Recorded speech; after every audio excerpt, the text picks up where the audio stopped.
just want to recommend for everyone in the room, you should have your audio off.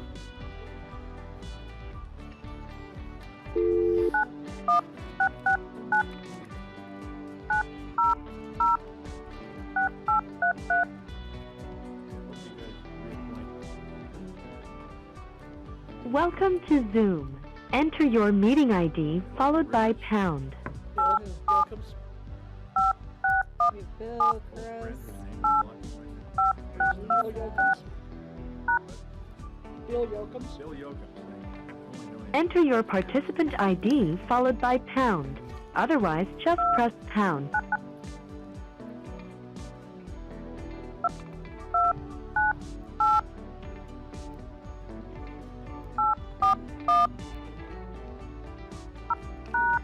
You entered 29922988410. This meeting passcode is invalid. Please re-enter the meeting passcode followed by pound. The only person I'm not seeing is Greg. The meeting has not started. Please wait or try again later. This is why.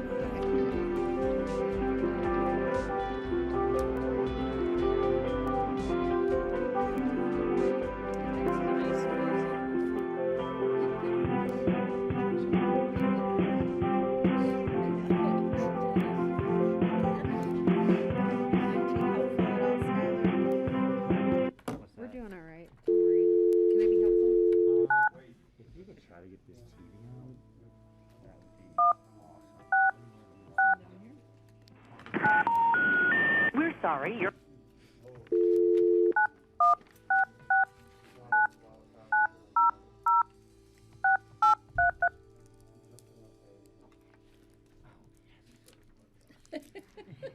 Welcome to Zoom.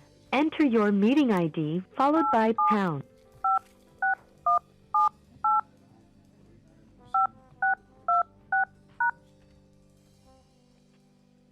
Enter your participant ID followed by pound.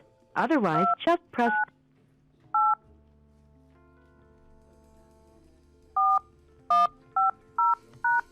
You have entered the meeting as a panelist. Attendees can now hear you speak. Greg, can you hear us? Oh, once you click start. I will hit audio on. And I'll just hold on to this unless you need it back.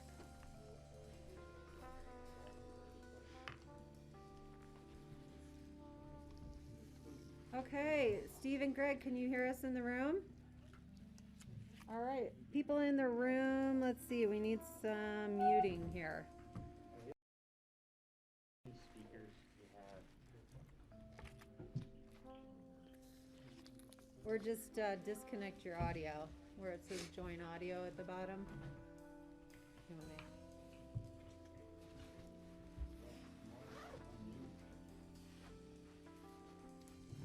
Howie, you don't even need to be, You don't even need to be on a Zoom meeting. yeah, Howie, you don't have to be on the Zoom meeting. Oh, okay. Just leave it. Jeez. Yeah. I was like, you're here. Oh, I'm sorry, you're right. Okay, good, thank you. Michael's squared away too? You good? Yes, ma'am. Ooh, I don't know. Howie, just tell him to leave the meeting. I'm trying to get off of it, excuse me. Do you want me to be on Zoom, Kelly? No, you're fine. Fine.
Tuesday, September 7th. I hope everyone had a nice, safe Labor Day. To start off our work session, we have a joint meeting with our Open Space and Trails Board members, which we are very glad to have some in the room and some joining from home, and same with our BOCC. And let me just check in. Steve and Greg, are you guys still okay on Zoom? We're having a little bit of problem here with the broadcast from Zoom, but if we can keep our conversation going, we'll keep moving. All right, so with that, I will turn it over to Gary Tenenbaum, who's our Director of Open Space. Great. Hi. Thanks, Kelly. Hi. This is our first live joint meeting with the commissioners with the Open Space Board. It's great that we got 4 here in the room, so it's kind of nice to see. This is my first live meeting with Francie, so yeah, so it's kind of it's nice, even though I'm wearing a mask. It's still lovely to see everyone. And what we're here today to discuss is this has been a long-term potential project for Open Space and Trails. And so in 2015, we did the Rio Grande Trail Management Plan. And part of that management plan looked at connections through the county to connect to the Rio Grande Trail. And, you know, in some places we have accomplished that. We did one at Lazy Glen a couple years ago that's been extremely popular and connected a community of about 150, 130 homes and connected it to the Rio Grande Trail across the Roaring Fork River. And there's another community, Aspen Village, has about 150 homes. And, you know, right now they have a really nice underpass under Highway 82, but that underpass kind of stops. And so, you know, I will, if Jesse's there, if she could share, because I'm having a issue getting that loaded, but if I can, if she can't do it, I will share the, just kind of a map. Uh-oh, you're zooming. Gary, I can't share because I've got you on my iPad, but I can bring you up on my computer and try if you're having trouble. I got it now. Good. Okay. I think I'm sharing. And folks in the room, we had You are this now. issue in a prior meeting last week, so you'll be able to see it. It's just, for some reason, having this. Right, so the other option would be shading. to restart it, but that would take us a few more minutes. Let's see how we can, It's got a little smoke from the California fire. yeah. Can you see this at all on your screen right there? We can't, we can see you trying to load because you're going around and around. I know, Oh. they see this. Oh, they see I that. see it from Okay. home. So let me just talk about it. I'll do a Okay. really good job of explaining where it is. And so the Aspen Village area is up valley of the entrance to Snowmass Canyon. There's a community subdivision that's right above the gas station, the Sinclair that is there. There's an Aspen Fire Department. It's right before Sinclair Divide. And it is right near where Gerbaz Road goes down to the Roaring Fork, crosses the Roaring Fork, and back up to connect to Lower River Road and Upper River Road. So it's that connection there. And so when Colorado Department of Transportation did the widening of the highway, they did a trail from the subdivision to under the highway. There's a beautiful underpass that goes under the highway, but then it stops. And so then you're connected to Gerbaz Road. And as I just said before, Gerbaz drops pretty steeply, goes over a pretty narrow county bridge. Then you have to climb. This is like about a 150-foot drop, 150-foot climb to get to the Rio Grande Trail on the other side. So what we tried to do and what we looked at is that since 2015, we've had it in the Rio Grande Trail Management Plan. We came to the commissioners in the Open Space Board last year in the budget and said, would you like us to do a feasibility study? You guys said yes, so we did one.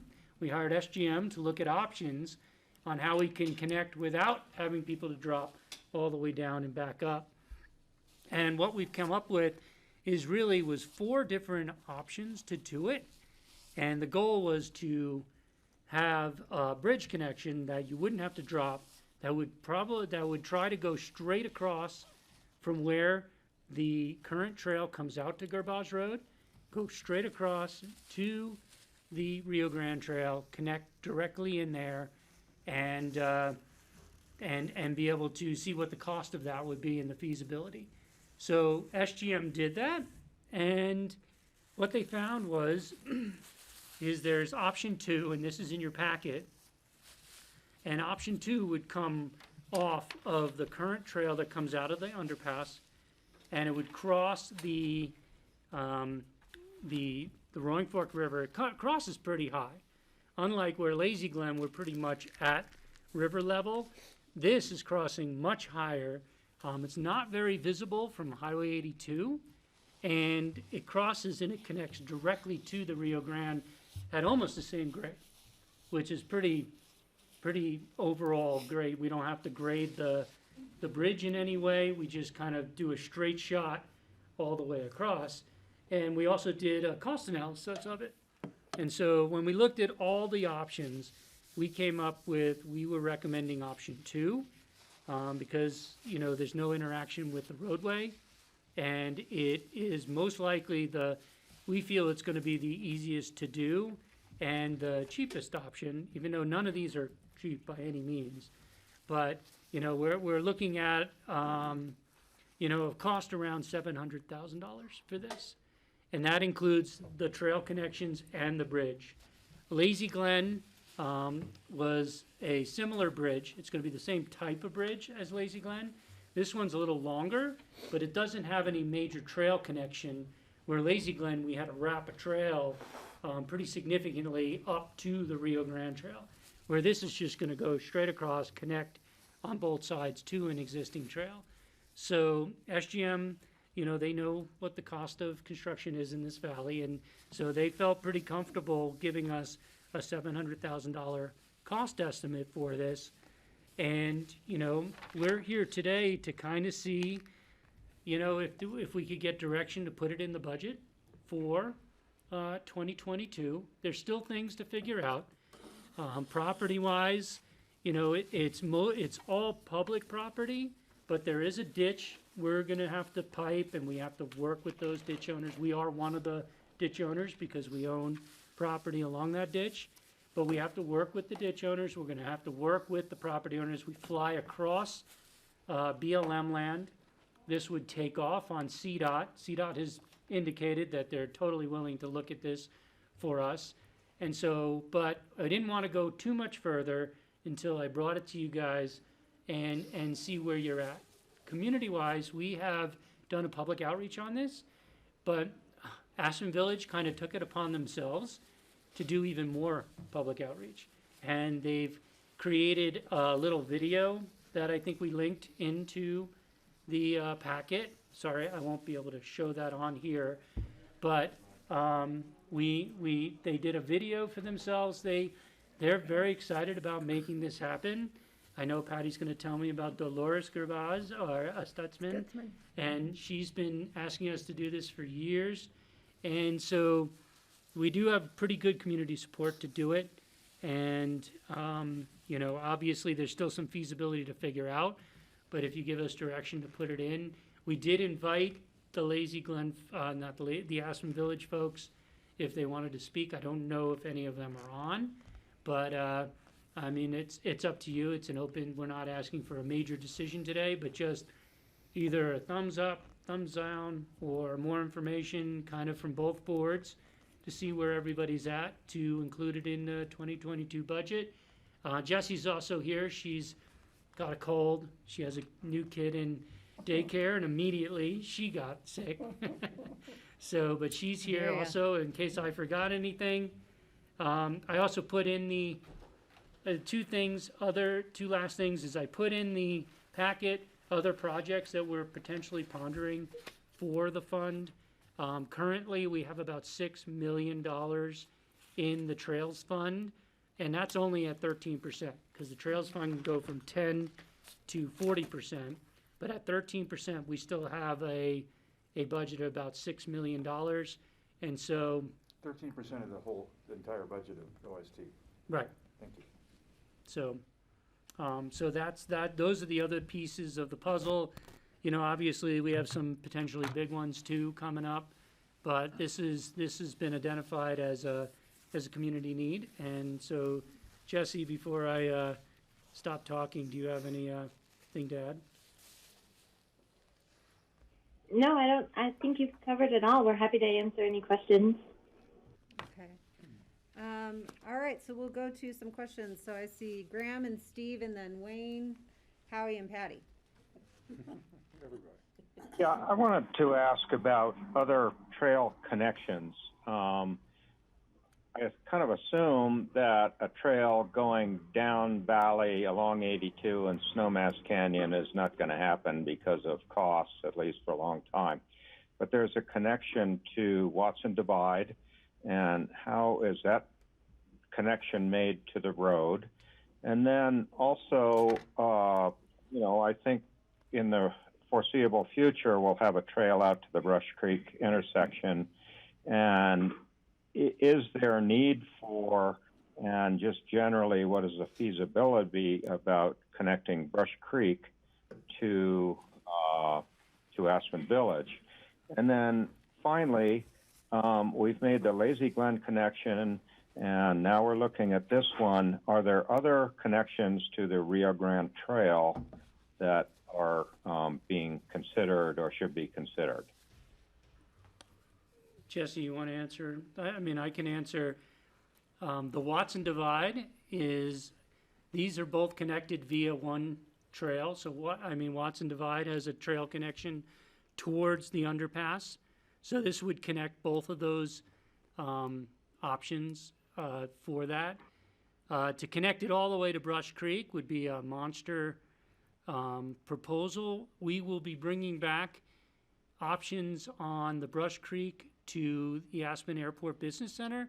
One of those options is a bridge across the Roaring Fork Gorge to connect to the Rio Grande. So you would connect, you know, this would connect those people to Brush Creek Park and Ride because you'd be able to do those. So we'll put it in that context of it. But Jesse can answer also what other things that we have contemplated in the Rio Grande Trail Management Plan. You're on mute. I think those are the two big ones, Gary. The Intercept and ABC connections. There's nothing else that I can think of that would be of significance off the top of my head. And I'm looking at the plan right now, and I had the plan up, but the plan, the Lazy Glen and Aspen Village were the two main connections to subdivisions, and then we had the big one, obviously, is the Brush Creek Intercept lot to the Aspen Airport Business Center, because we already have connections from the Airport Business Center to the Rio Grande Trail, but we do not have that Brush Creek to Aspen Airport Business Center connection. So that's what we're working on next. So those are the big ones. And that was the cost estimate, Graham, that I put in the packet. It's going to be higher than that because that was done in 2014, and we'll have better numbers for you coming up early next year. But those are the big ones that are left to go. Okay, thank you. Thank Let's you. go to Steve and then Wayne. Thank you. I have two questions. One, the number 2 alignment goes right over BLM land. I don't think it touches it where the bridge abutments would be, but is there do we have to get this okay by the BLM to put a bridge over their land, which basically is in the river? Yeah, we would have to work with the BLM as well as PDOT, Steve, to kind of cross all our T's and dot all our I's. But that's something that we've started to kind of float the idea with them, but we haven't followed up until we get the go ahead to kind of pursue this. Okay. Would that take, dealing with a federal agency, would that prolong this process over many months, or could that be done fairly quickly? Gary? It's always a good question when we have to deal with that, but the reality with usually the BLM, it's usually a quicker process, because, you know, this is also one of those things where we're really not touching their property. You know, I just don't know the full answer for that. They have not indicated that they would not look at this by any means. So that's why we feel pretty confident we'll be able to work with them. And if we do get the go-ahead, we'll start all those discussions immediately. And obviously, if there's a fatal flaw, we'll bring it back to you guys.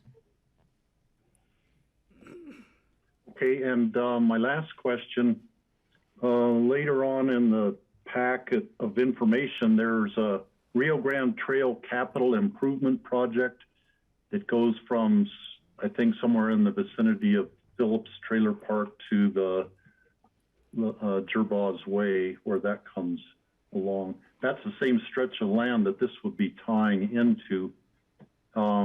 Would we do those two projects, the bridge project and the trail improvement project, at the same time, or want to make sure that one of them isn't done and then part of that work has to be torn up to do the other project? Nope. Well, I mean, that's the goal of that, is to do them both at the same time, because that project is, you know, as you saw on that thing, the project, if people haven't seen that one, is that trail is right on the river, and it's a bad fence, and we really need to widen that a little bit and really work with some retaining walls and stuff. We're hoping that we can put it all out to bid together and get a general contractor to do the whole thing together.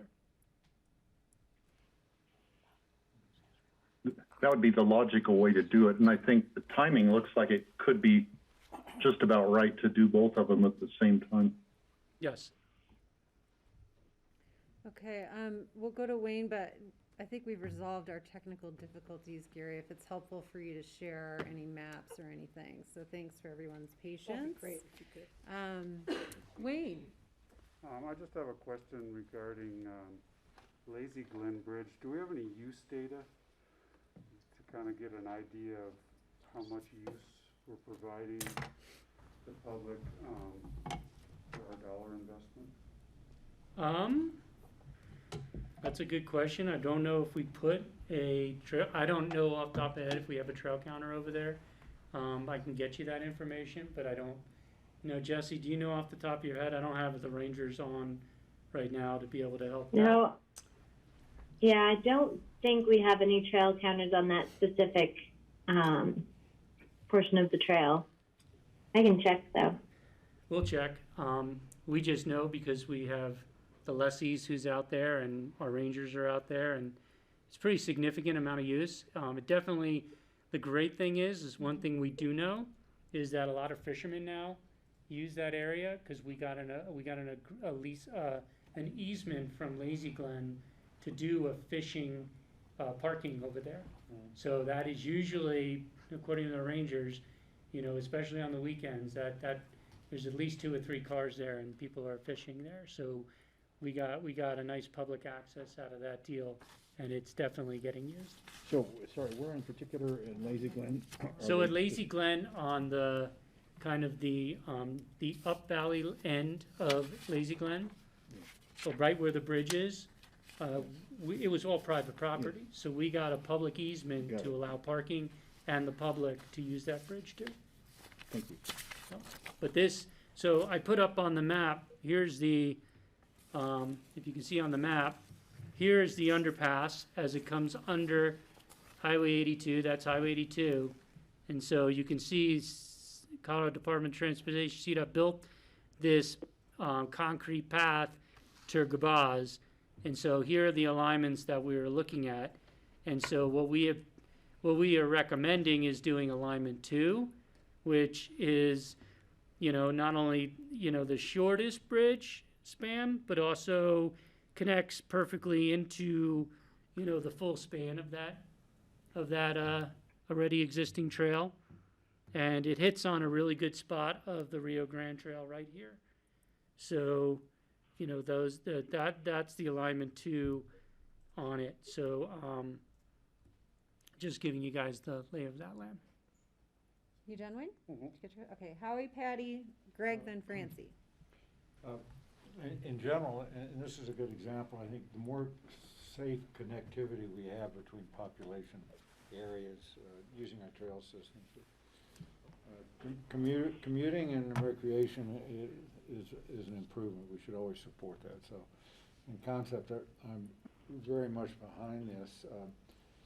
Just back to a question Wayne was sort of alluding to, where, do you know where most of what's the most common destination for people from Aspen Village? Is it going down to Basalt, or is it going up to Aspen, or do you have any data on that? You know, we don't have data, but when we talk to the community, they go both ways. And Okay. so there's a few commuters. There's actually one person that commutes a ton from Aspen Village, and right now she's, she does not basically this would provide that connection it would allow bike connections, bike commuting from Aspen Village, where now you kind of have to go across that thing, go down Garbaz Way, and go back up to hit the Rio Grande Trail. But I don't know. I mean, honestly, they told us they go both ways. Okay. Well, it makes sense. Yeah, and then, Go ahead, Jesse. oh, sorry, Howie. I was just going to point out that I think what the video points out, and hopefully you guys can watch it or have already watched it, but is the challenge of kind of getting there with kids or with a chariot or that sort of thing. And it's definitely a very family-friendly community. I think there's a lot of people with children that live in Aspen Village that want to get to the Rio Grande, and that it's a big barrier to go up and down that hill with the vehicle traffic. So just something else to consider there. Okay, yeah, that's a very good point, thanks. The other part of my question was funds allocation. We talked about general price tag on this, and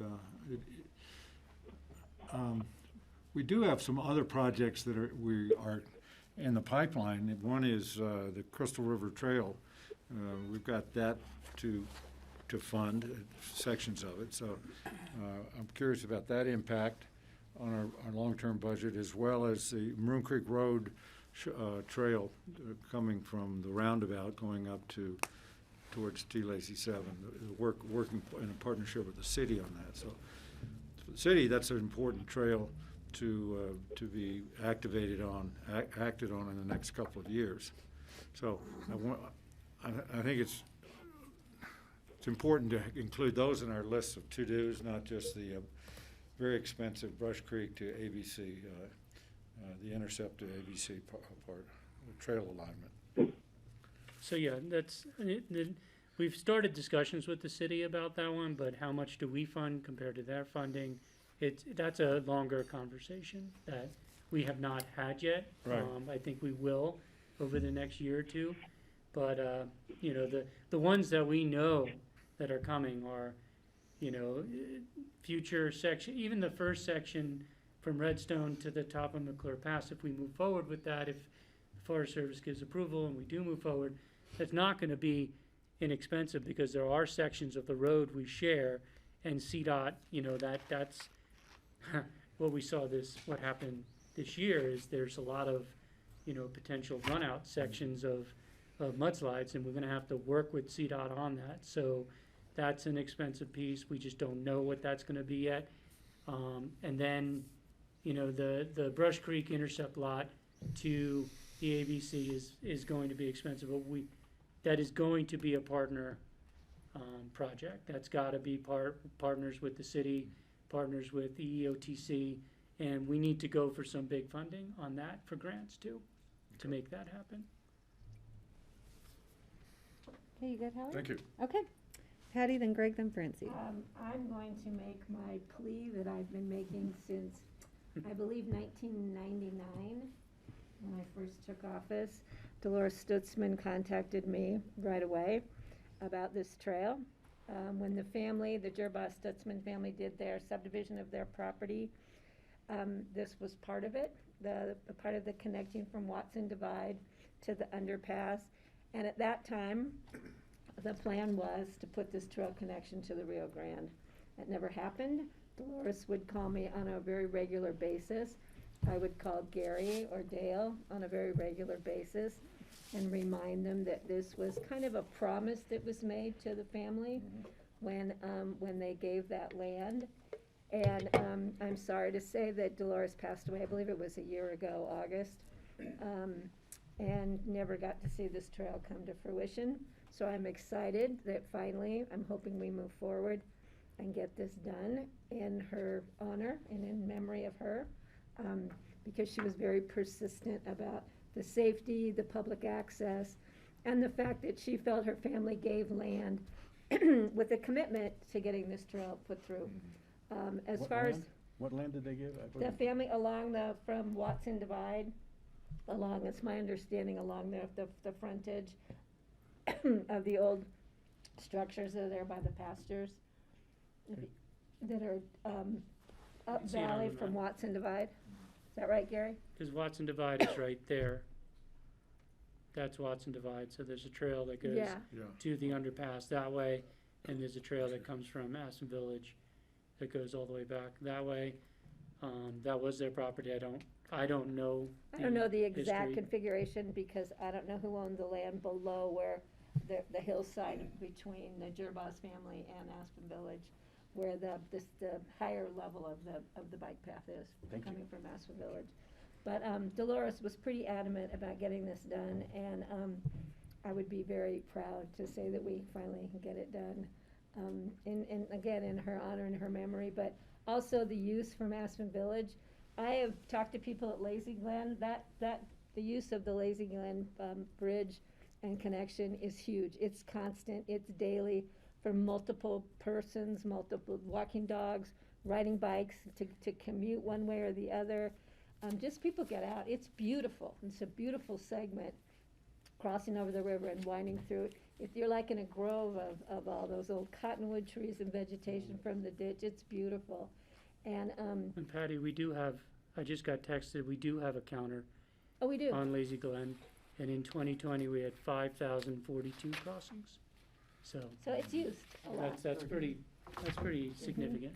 And people are finding it more and more because neighbors are sharing it with friends, and people come down and it's utilized. Little kids learning how to ride their bikes. It's pretty cool. So I would definitely, I know you aren't going to be surprised since I'm on a roll today with spending taxpayer dollars. I think we need to move forward on this and get this done for the public to use that incredible crossing to access the Rio Grande would be phenomenal. So the safety issues and just to get more families out and about. One last thing. So Gary, the train cars are just at the top of Gerboss, right, when you come up? Mm-hmm.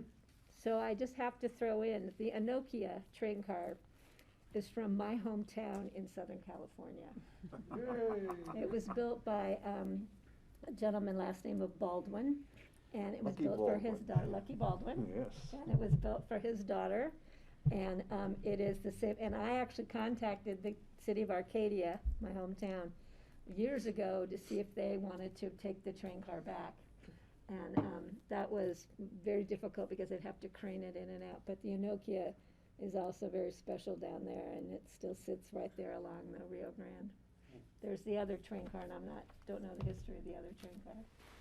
But Lucky Baldwin, and I will be there in October. And I'm going over to see Lucky Baldwin's old house, and there will not be a train car at the train station. It'll be in my backyard here in the Roaring Fork Valley.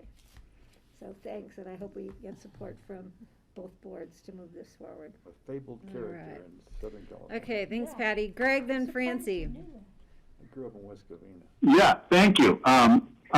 Thank you for all that. When I first saw it, I just thought, well, 2 seems to be the obvious alignment. Clearly, it seems that the BLM maybe the cost of working with the BLM may exceed the $200,000 difference with alignment number 1, in which case I'd say then go with 1. Maybe that's the decision. I did want to ask about alignment number 4. It sounds like, are we going to have to shore up that section of the road the little red section along the road there. It sounds like that's part of the bill, the budget for alignment number 4. Are we gonna have to do that anyway? Is that really part of the alignment 4 budget, or is that something that we're gonna have to do? That's the next question. And then finally, the last thing is, I haven't heard anybody mention the little bridge we have that crosses at Phillips, where we have a new parcel. We've got open space, whether or not it's an actual open space parcel, but it certainly is open to the public and will be used on both sides of the river by fishermen and parking and rafters. And I'm wondering if Phillips is going to be coming to open space to work on improving that bridge at some point as another crossing that just hasn't been discussed today. But I'm in favor of alignment 2. I'd say the cheapest, least expensive would be a better way to say it, prefabricated steel truss bridge across 2.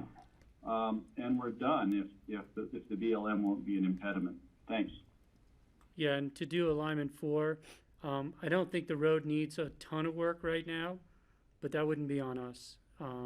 We would have to, because the thing is, we would need to create an extra trail along that road. So that's why we'd have to fix up that area, is to create that extra width there to bring that trail all the way down. So that's why alignment 4 is pretty expensive, not only for the fact that the bridge is skewed and definitely longer, but so that's 4. And then, Phillips, that bridge, I haven't gone over it yet. So I don't know. I think the housing fund would be charged with dealing with that. But anyway, future conversation. Okay. Mrs. Pease. All right, thank you. Francie? I have a couple of questions. This is an interesting thing to contemplate, especially in the middle of the Pandora discussions, because it's another development. Even though the intent of it is to keep people out of their cars and everything, it still is more building stuff. So there's that. So do you have any idea, Gary or anybody, how many people from Aspen Village actually do get on their bikes and go somewhere other than a joyride, for instance, like use it as transportation?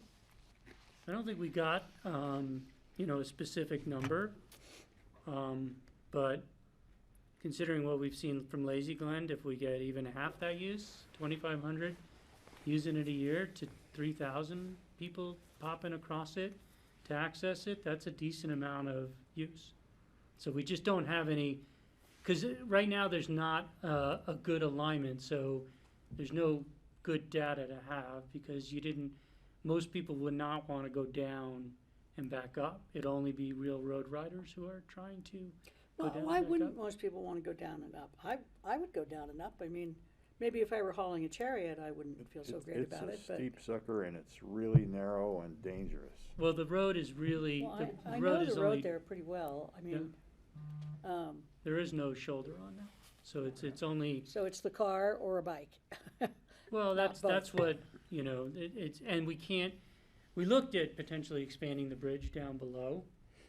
We have some private property issues down there, because even though that area on the kind of the hillside looks like it's an open area, it's actually still owned by a private landowner.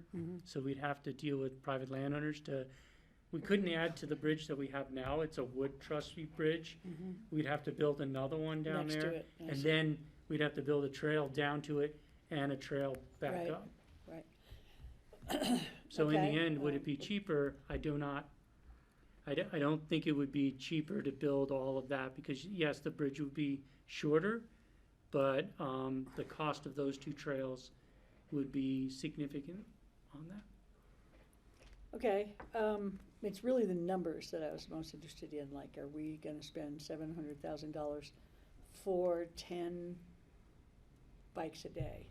Basically, what it comes down to, if we get half of Lazy Glen to Big Big, somewhere between 7 and 12 bikes a day or something. So, Francie, I'm betting that a lot of people will use Rio Grande will go across this and then go up Watson Divide and do a loop. You mean just for going on a bike ride? Yeah, and not as a commuter thing. And I'm totally speculating, but it's reasonable to expect that.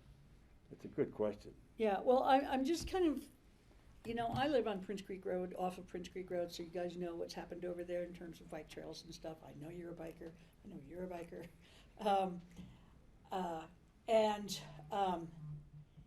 It's really had an impact on the quality of life for people who live on Prince Creek Road. The number of bikes that are up there now, and we have so many hundreds of miles of bike trails and roads to be ridden.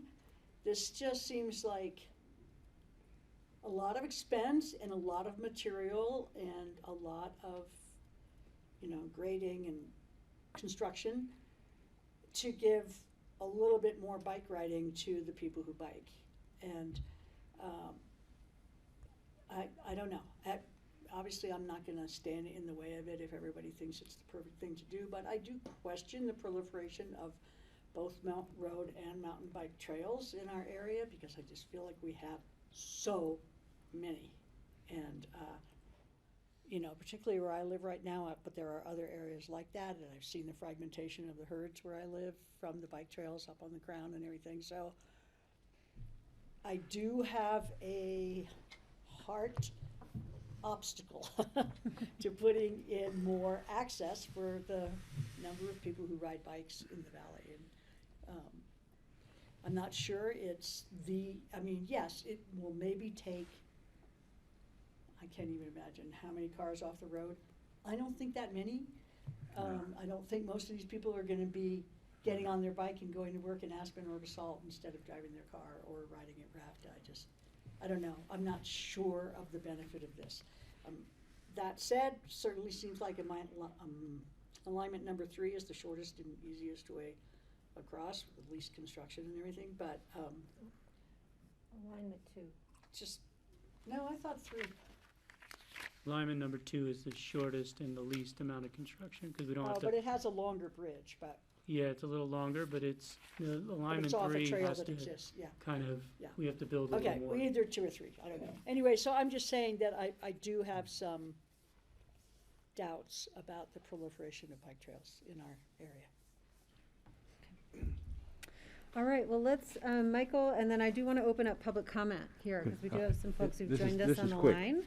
This is quick. I was particularly struck by what Francie said about effect on the neighborhood as a result of the changes made up that, because I'm completely ignorant of those, A. And B, I have a sense that we need a overall look at what's happening in bicycles throughout the valley, and I've said this in different forums before.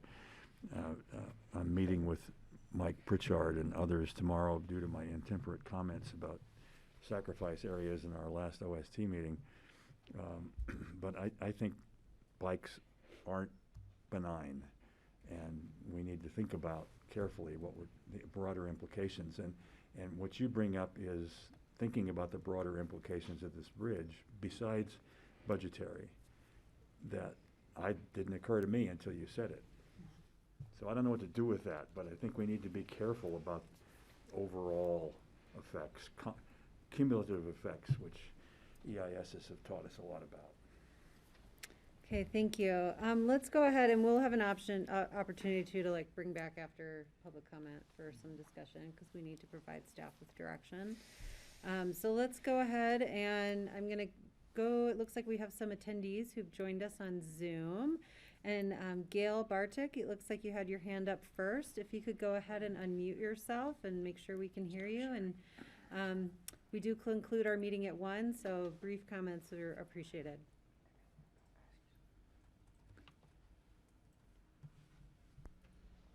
Go ahead, Gail. Can you unmute yourself?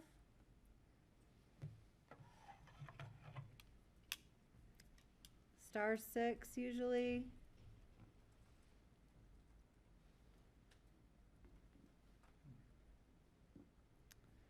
All right, let's see, James Spencer. We'll see if we can get you going.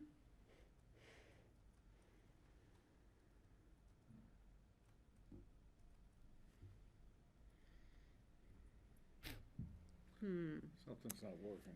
I know, that seems to be the case. Let's see. James or Gail, can you try to unmute yourself? There we go. I did. Okay, we can hear you. You can hear me? Yeah. Okay, great. Thank you. I don't have too much to say that hasn't been said already. I just kind of wanted to pile on with support of this. We're a community over here, 150 houses. There's 500 employees, retirees, and school children. They're basically isolated. We have, other than going down Gervais Way, we have no connection to anywhere.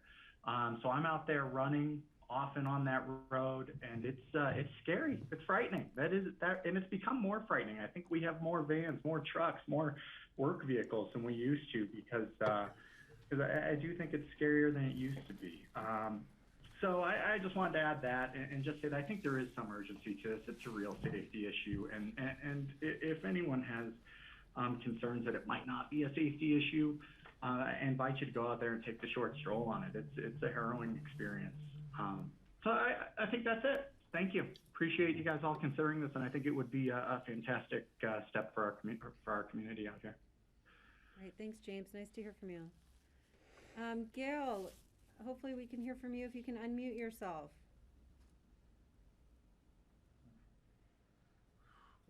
Try *6.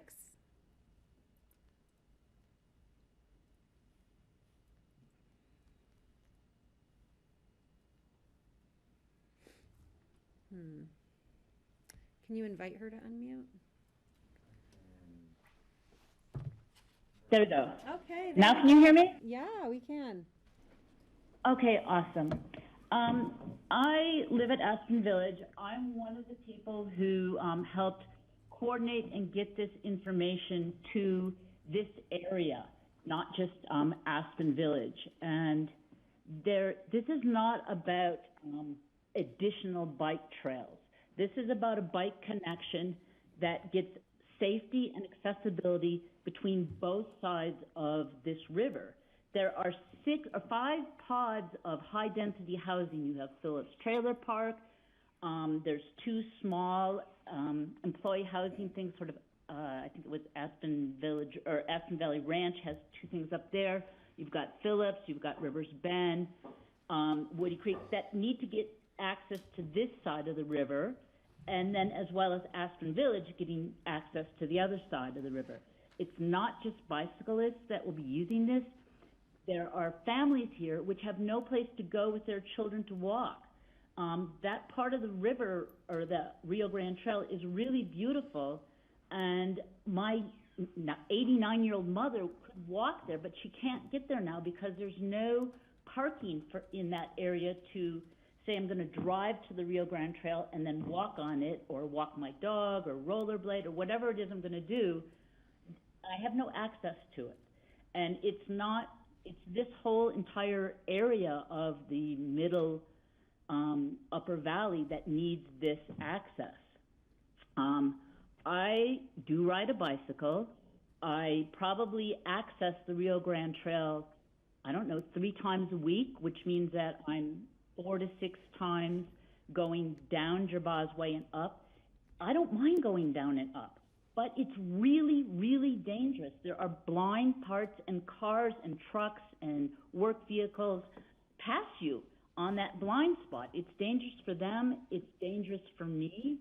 And the traffic on Gervais Way is getting greater and greater and greater, and it's coming from the backup of the roundabout.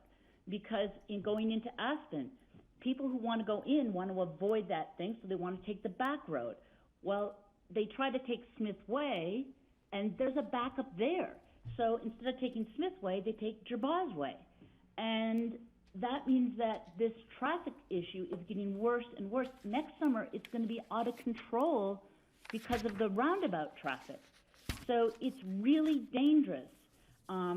Kate Spencer is another resident here in Aspen Village, and her and I went around to get people's opinions here in Aspen Village. Now, we personally contacted about 100 homes here in Aspen Village, and we got,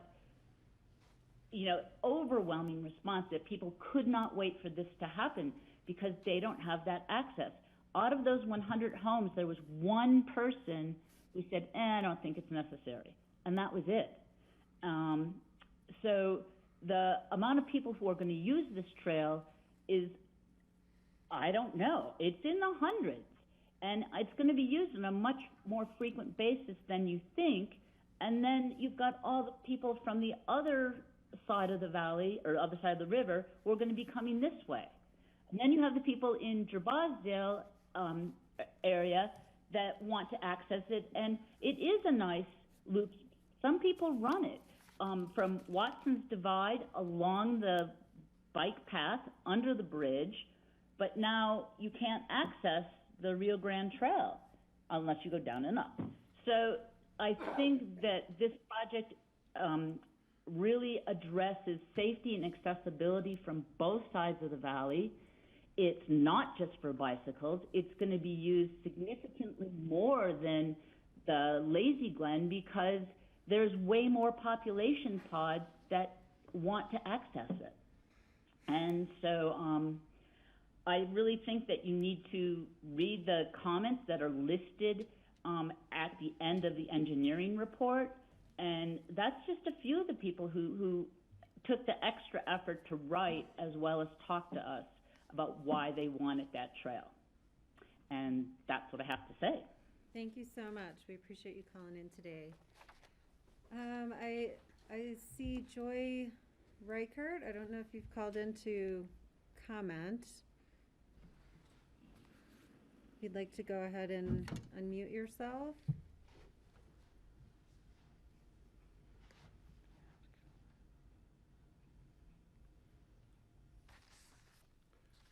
Okay. Let's go ahead. I'll bring it back to the board for our discussion. We have, oh, Joy, are you there? Hold on. Can you hear me now? Yes, we can. Okay. I agree with every single thing that Gail said. It's very dangerous and scary to travel on that road. And personally, I make other choices for recreation, but if I had that bridge, I would use it.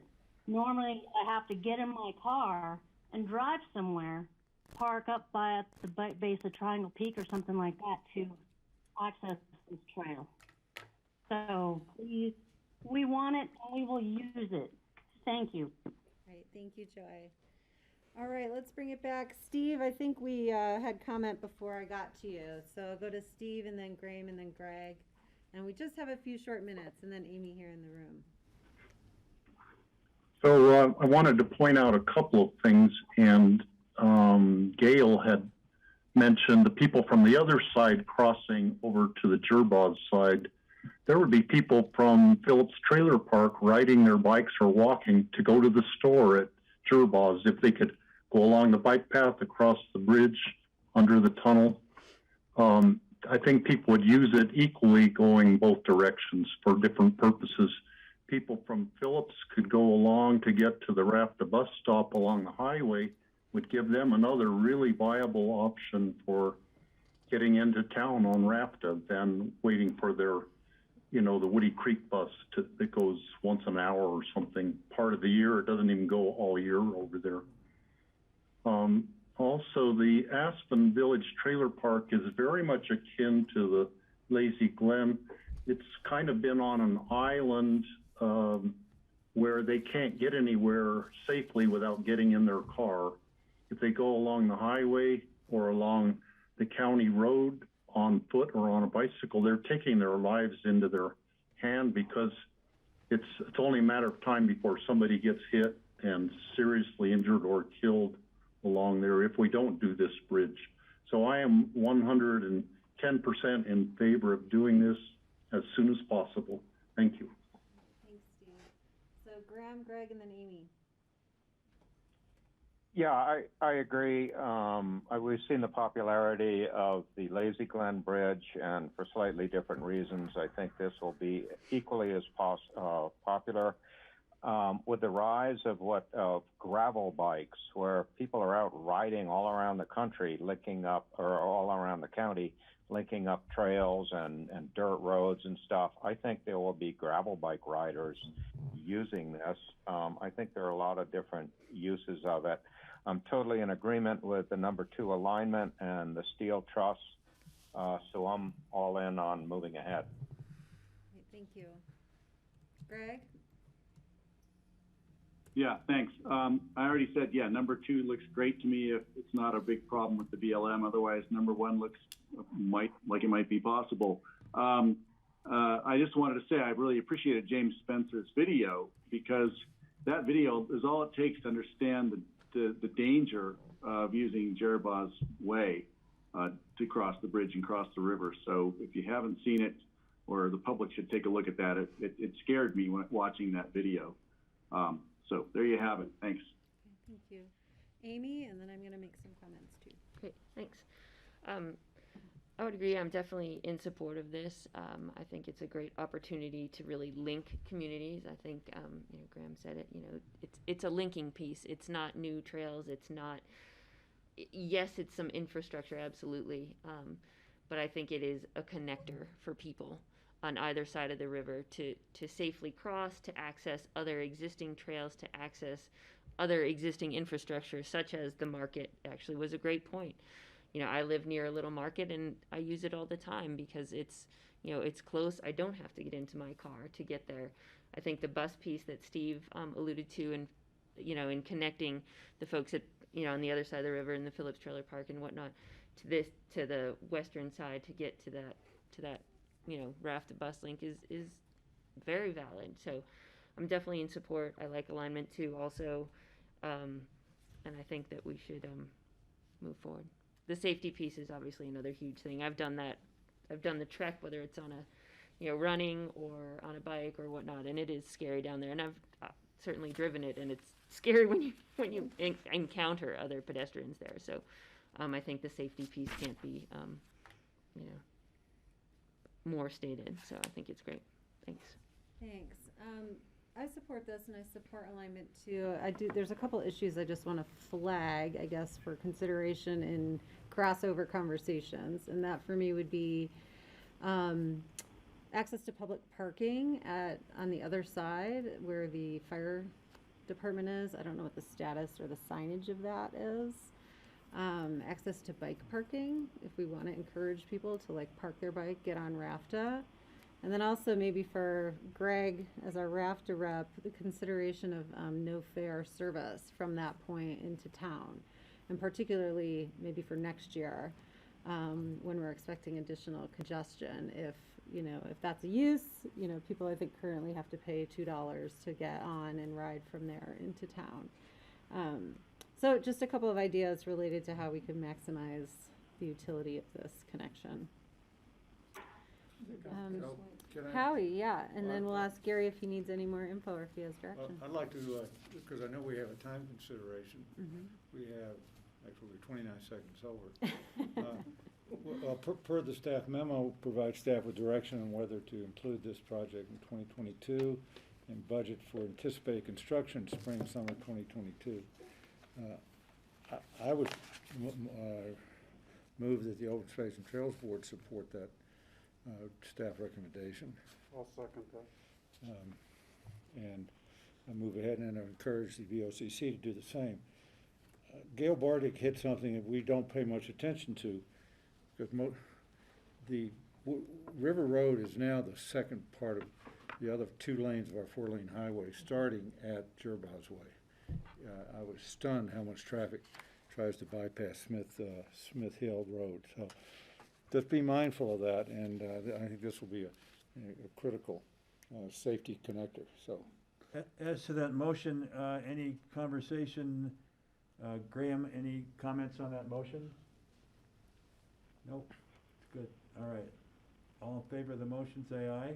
Aye. Aye. You got unanimous from the motion. Okay. And I think we won't take a vote here in our work session, but I think you've heard majority direction, Gary, from our board. Okay. We'll be bringing that back up, and I definitely put that down. We'll work with RAFTA in that area to see what they got for the parking and the bike parking. I think we'll definitely make sure they got that. And Mrs. Stutzman thanks you all.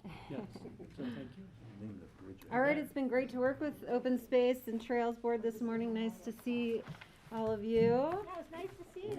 Thank you for lunch. All right, and thank you, Michael. Graham, take care. Any conversations out in the hall, because we're gonna keep moving on our BOCC agenda. Absolutely.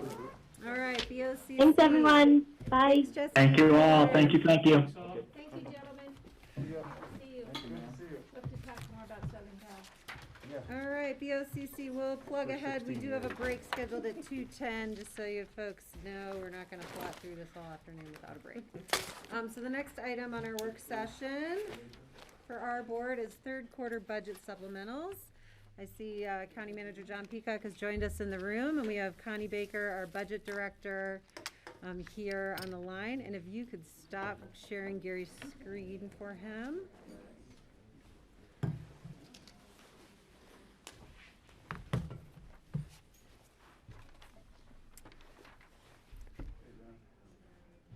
All right. I think we're all still together here. Okay, Connie, if you are, unless John, did you want to kick it off at all, or can Connie take it? Okay. No, Connie knows more than me. All right, Connie, go right ahead. John? You are on mute.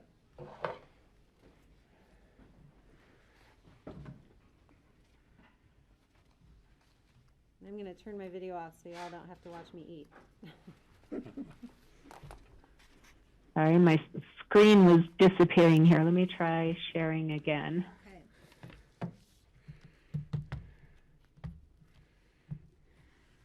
Okay, are you able to see the supplemental request? We can. Okay, great. So we are here with third quarter budget supplemental requests. The total of all of the requests is $992,934, offset by revenues of $465,996. That's a net increase to budget of $526,938. And as you can see on the screen there, we have a number of different requests in different departments, and we have representatives here to speak to those requests. So I will pass it off to the airport and have Liz or Dan, or I think Caroline is also on the line, and they can speak to their supplementals. Well, good morning. I think I'll let Caroline, if you will, Caroline walk through the Airport Operations Center elevator replacement. Absolutely. As you can kind of see, we are at an impasse with our current elevator. It was installed in about 2006, 2007 when the building was built. Unfortunately, we have come to find over the years that we've had a hard time keeping it in service due to potentially the way it was installed and the fact that it's just become antiquated equipment. So we are requesting to replace that unit. As you can kind of see, it does have to comply with ADA. We are a two-story facility. So we have to be able to have access to our lower floors because we are secured with a fence. Our front door is the main access point for all visitors and staff. Happy to answer any questions on it. I think it's a pretty easy replacement for us. Okay, are there questions for Caroline?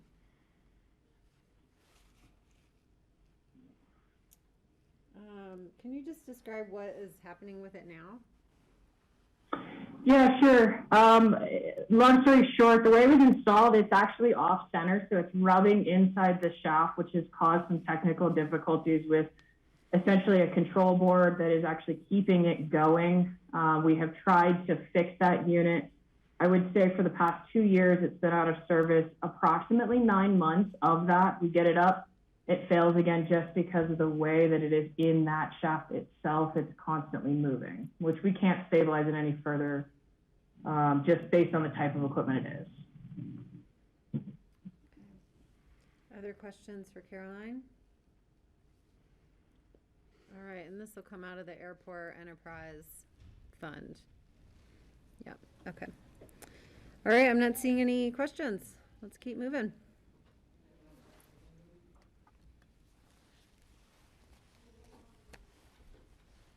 I will hand these to Liz since they're mainly accounting items. Yeah, thank you, Dan. So the following two items have to do with a change in accounting method. For this particular item, the parking, ground transportation, and management fees, we have previously recorded the net of the parking revenue, ground transportation revenue, and then the expense of the management fees all in a revenue line. We discovered this during the 2020 fieldwork or audit, and we have since broken out the expense and grossed up the revenue. So we need to be able to have budget for that adjustment going forward. So we are increasing the revenue to account for removing the net expense that used to be recorded there and then recording the expense as an expense. Okay. Makes sense to me. Any questions for Liz or Dan? Okay, I'm not seeing any. Keep going. All right, and then the third one that the airport is doing is for the CRISA concessionaire pass-through grants. CRISA is the second phase of the CARES Act that was getting or is part of the airport funding. It stands for the Coronavirus Response Relief Supplemental Appropriation Act, and there is a portion that we are passing through to the concessionaires of $64,000. This was not awarded until 2021, and we plan on passing this through to the concessionaires in basically Q3 and Q4 of 2021. That will be based an increase to revenues and an increase to expense for that $64,000. Okay, Greg, you have a question? Go ahead. Yes, just would love to know, let us know how many concessionaires we have. You know, who are we talking about here? So I don't know the exact number, but it's going to be the car rentals, the and anybody else who has a booth in the airport. So there are several different. It's All Star Media. It's the Jedediah's. It's all the car rental companies except for Go Rentals because they're off-site, and it includes the Pick and Portage and a few of the very small companies like Aspen Banking Services and sorry, some of the other ones are eluding me, but I would say there's about 15 of them altogether that are getting funded from us through the FAA. Yeah. Thanks. Liz, do they have to show a revenue loss at all? Or is this a grant they're given regardless of financial health? It's the second. It's a grant that's given regardless of financial health. It's basically to help them. The intent is to help them cover rent for the airport during the basically during the shutdown of COVID. But we're giving the credit now because we have the funds now. Okay, thank you. Other questions? All right, not seeing any other questions about this. Okay, thanks to the airport staff and Liz. Next, we have two contributions to the Maroon Creek Roundabout, and not sure if Brian Pettit is on the line. These contributions will be made in 2022. However, we are committing now to make those contributions. For that reason, we're appropriating them now. This appropriation will be savings in 2021, and then we'll reappropriate them in 2022. You should be familiar with these from different work sessions and also the EOTC meetings. So the EOTC has approved in their meeting to contribute $271,000, and then for the county's part, it would be $100,000 from the Road and Bridge Fund. Thanks, Connie. Oh, there's Brian. Hi, Brian. That was perfect. Anything to add? No, that's great. Okay. Questions on this one? Francie. Yeah, would we, do we need to contribute further to the EOT's fund to cover their contribution to this? Or have we already done our share in terms of the EOTC? This is the contribution from the EOTC. It's county funds that the EOTC distributes. Okay, thank you. The EOTC retains a portion of the half-cent sales tax, and that's what they use for any payments that are made like this. Okay, so we don't have to do anything beyond that 0.5%. No. Okay, great, thank you. Okay, other questions? We've talked about this a lot. Nope. Okay. Let's keep going. Okay, the next, I'll have Brian speak to this one. It's a transfer from the general fund to the Redstone Ranch Acres General Improvement District.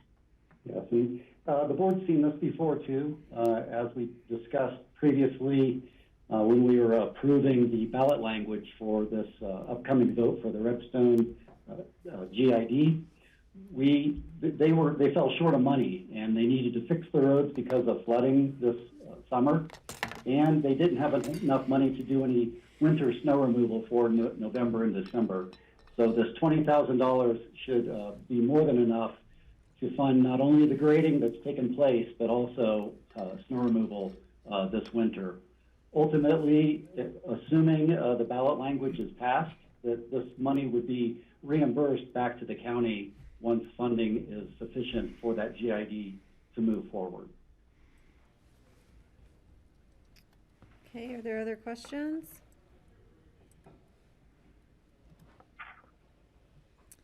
I'm not seeing any. Okay. Okay. Next, we have 3 different ongoing new position requests. And as the board knows, I'm always very hesitant to take new position requests to the board, especially this late in the year. I'm always pushing back on departments, telling them, no, put it in your 2022 budget. Occasionally, though, there are circumstances and situations where the timeliness of the request is too important. And so we have 3 different requests, the first from the Solid Waste Center. Brian, I think you're going to cover the request for Kathy. I am, and I'm here with Tyler Carvel, who runs the operations at the landfill. But as a matter of introduction for this subject, any kind of operational questions can be directed to Tyler. He'll be glad to answer them. But the landfill, since 2015 and taking over operations there, has had no operational FTE request. And yet we have added many diversion programs, popular diversion programs, like mattresses and textiles. And we're now making a mulch product that is very popular there. And all of these programs incrementally add burden to existing staff. And as an aside, this year we will likely set records with the amount of C&D and municipal solid waste that's coming to the landfill. Those things have also added burden to landfill staff.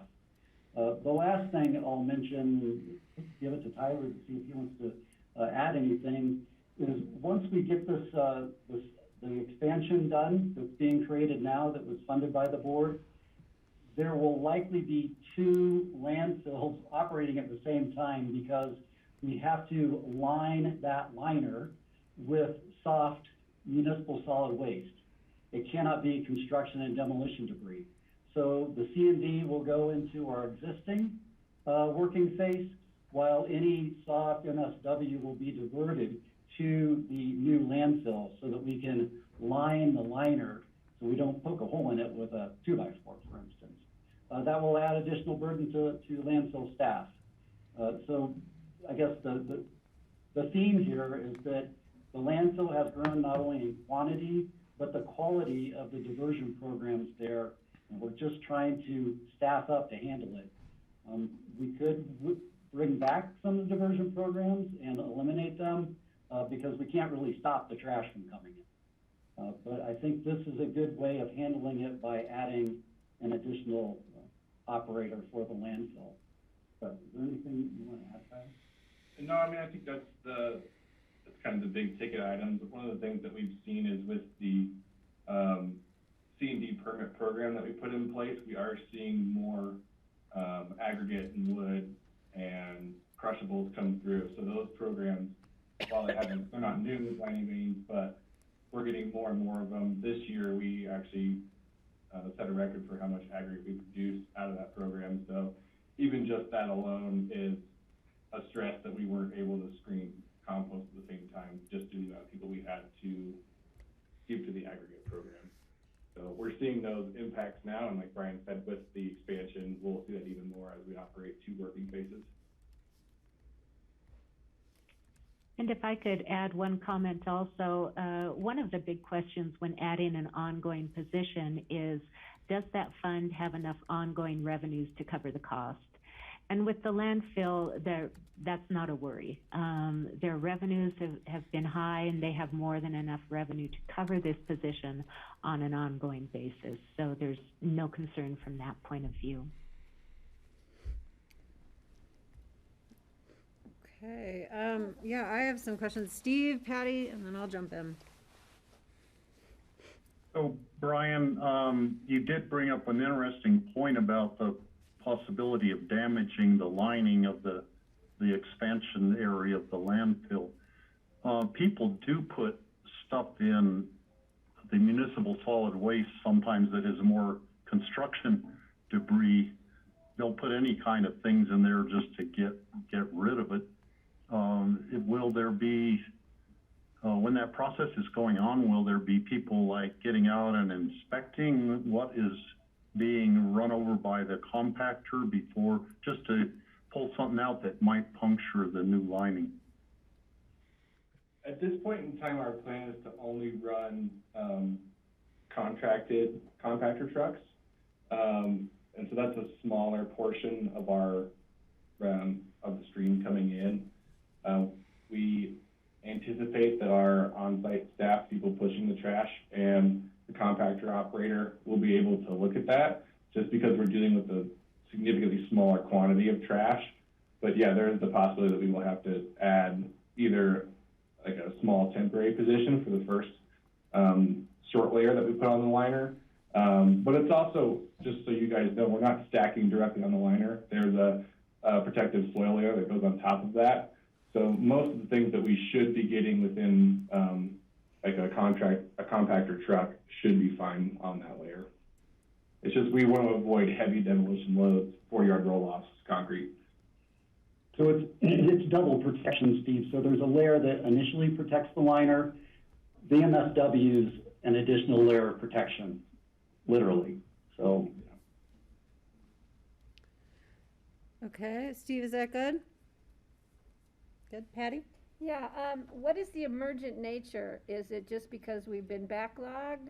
I know we have shortages for covering staff vacation time and off time, downtime, but you know, Connie said that there's an emergent nature with these 3 positions. We're being asked to fund it at this 3rd quarter rather than wait till the budget system comes up for 2022. Yeah, and the nature was, it's happened over the last, we needed this position months ago, and we've actually had a temporary person working this position, so it's added that additional capacity, but this would, I guess, permanently fill that position need.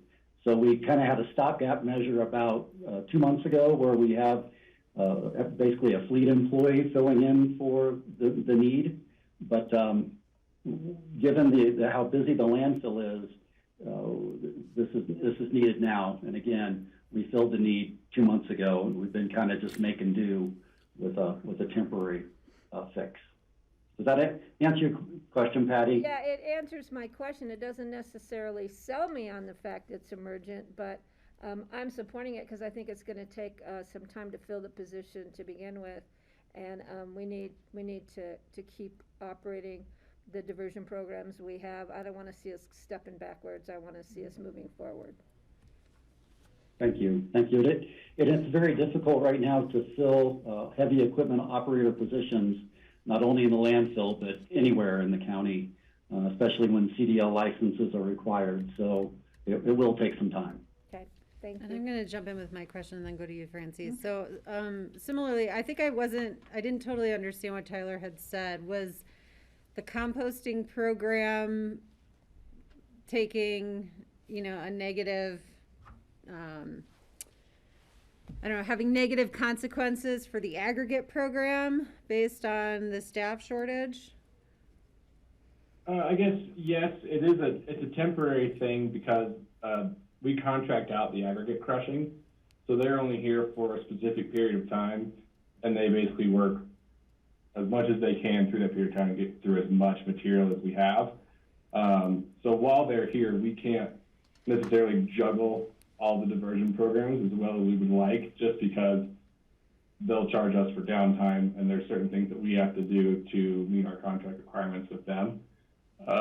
During that time, we did have a lot of trouble getting people open to screen compost. We were able to keep it going, but if you've been up there recently, we don't have a lot on the ground just because we haven't been able to screen it. And that's where, with Brian, what he was saying about the temporary employee, they've really been able to jump in and in an auxiliary position to take on that screening, and we've kind of come back around that, but we'd like to keep that up year round.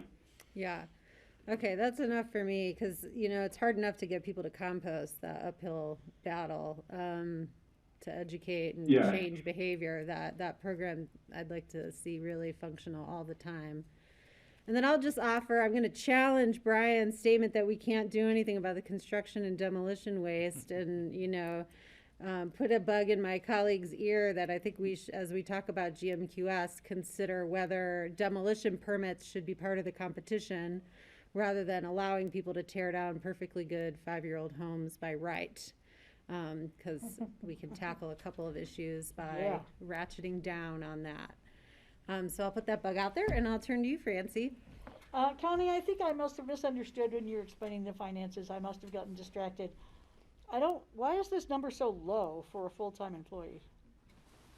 This is just the amount for the remaining 3 months of the year. Okay, so it's prorated for 2021. Okay. Yeah, the full cost, I hope I included here, the full cost with health insurance and all county benefits will be approximately $90,000 per year. Oh, that's the year one. Yeah, that's the second Yes. paragraph. I saw that 90,000, but it still seemed like it was really low. Okay, great. Thank you so much, Connie. All right, other questions on this request? And again, this comes out of the Solid Waste Enterprise Fund. Okay. Thank you. Tyler, I don't know if we've met, so nice to meet you. Thanks for joining us. Nice meeting you guys. Thank you very much.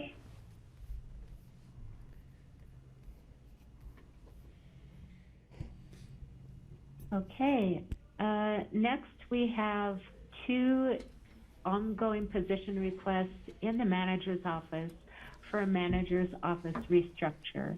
And I believe Kara is here joining us to talk about this request. I actually may start this one off and let Kara answer all the hard questions. So as Connie said at the outset of all of these FTs, it's unusual for us to bring these forward at this time. But in discussions with staff and really the rest of the organization, we saw immediate needs for both of these positions. And one is a clerk to the board position, which would actually sit in the Board of Commissioners budget. Right now, responsibilities for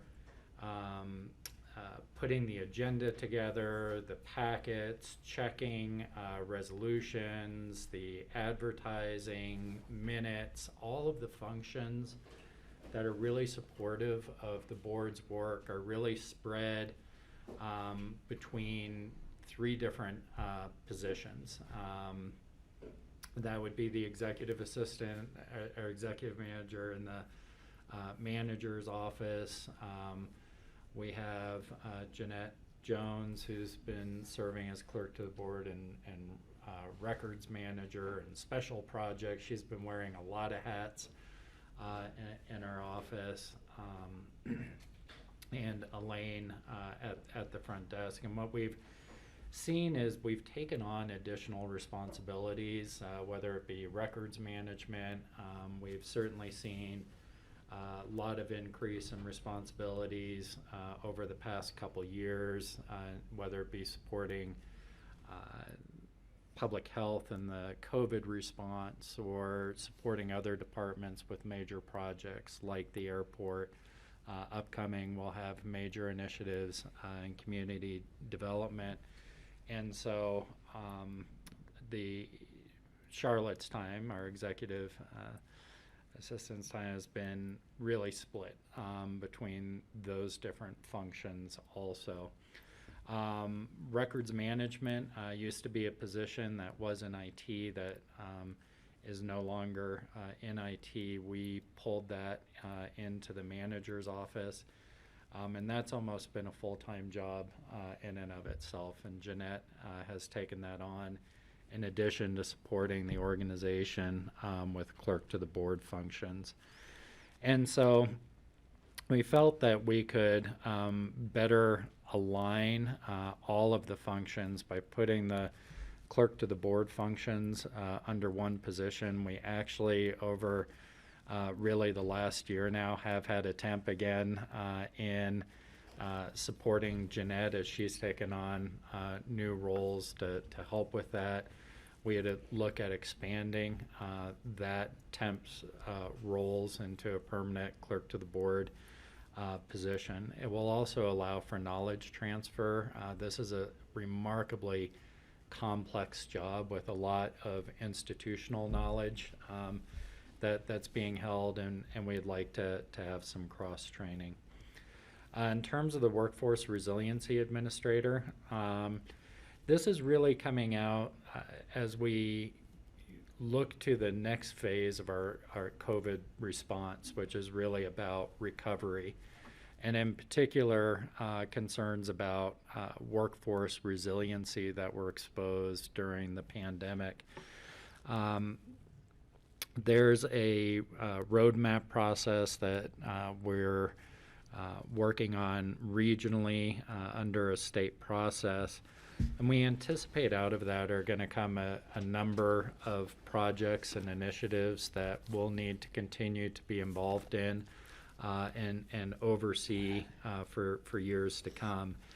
In particular, we're anticipating housing will continue to emerge as a major issue and need in the community. We really don't have a dedicated resource in the county. We've been spreading it out amongst different employees. We had looked to this position to fill some of that overall policy gap that we've had in the organization. We'd also anticipate that there's going to be additional initiatives related to workforce resiliency.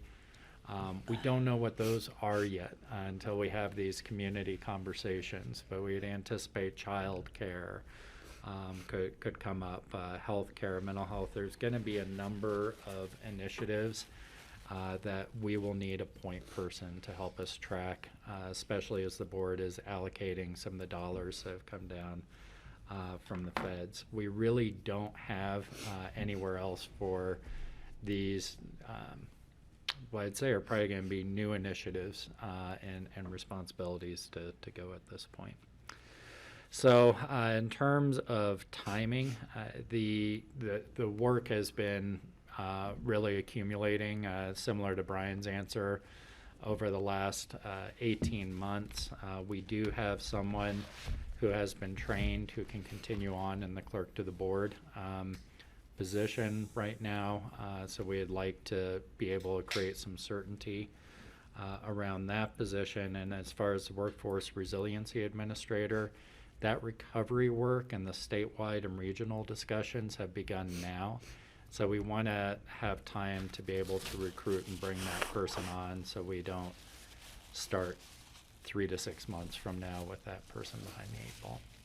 So I'd answer questions from there. Okay, questions for John?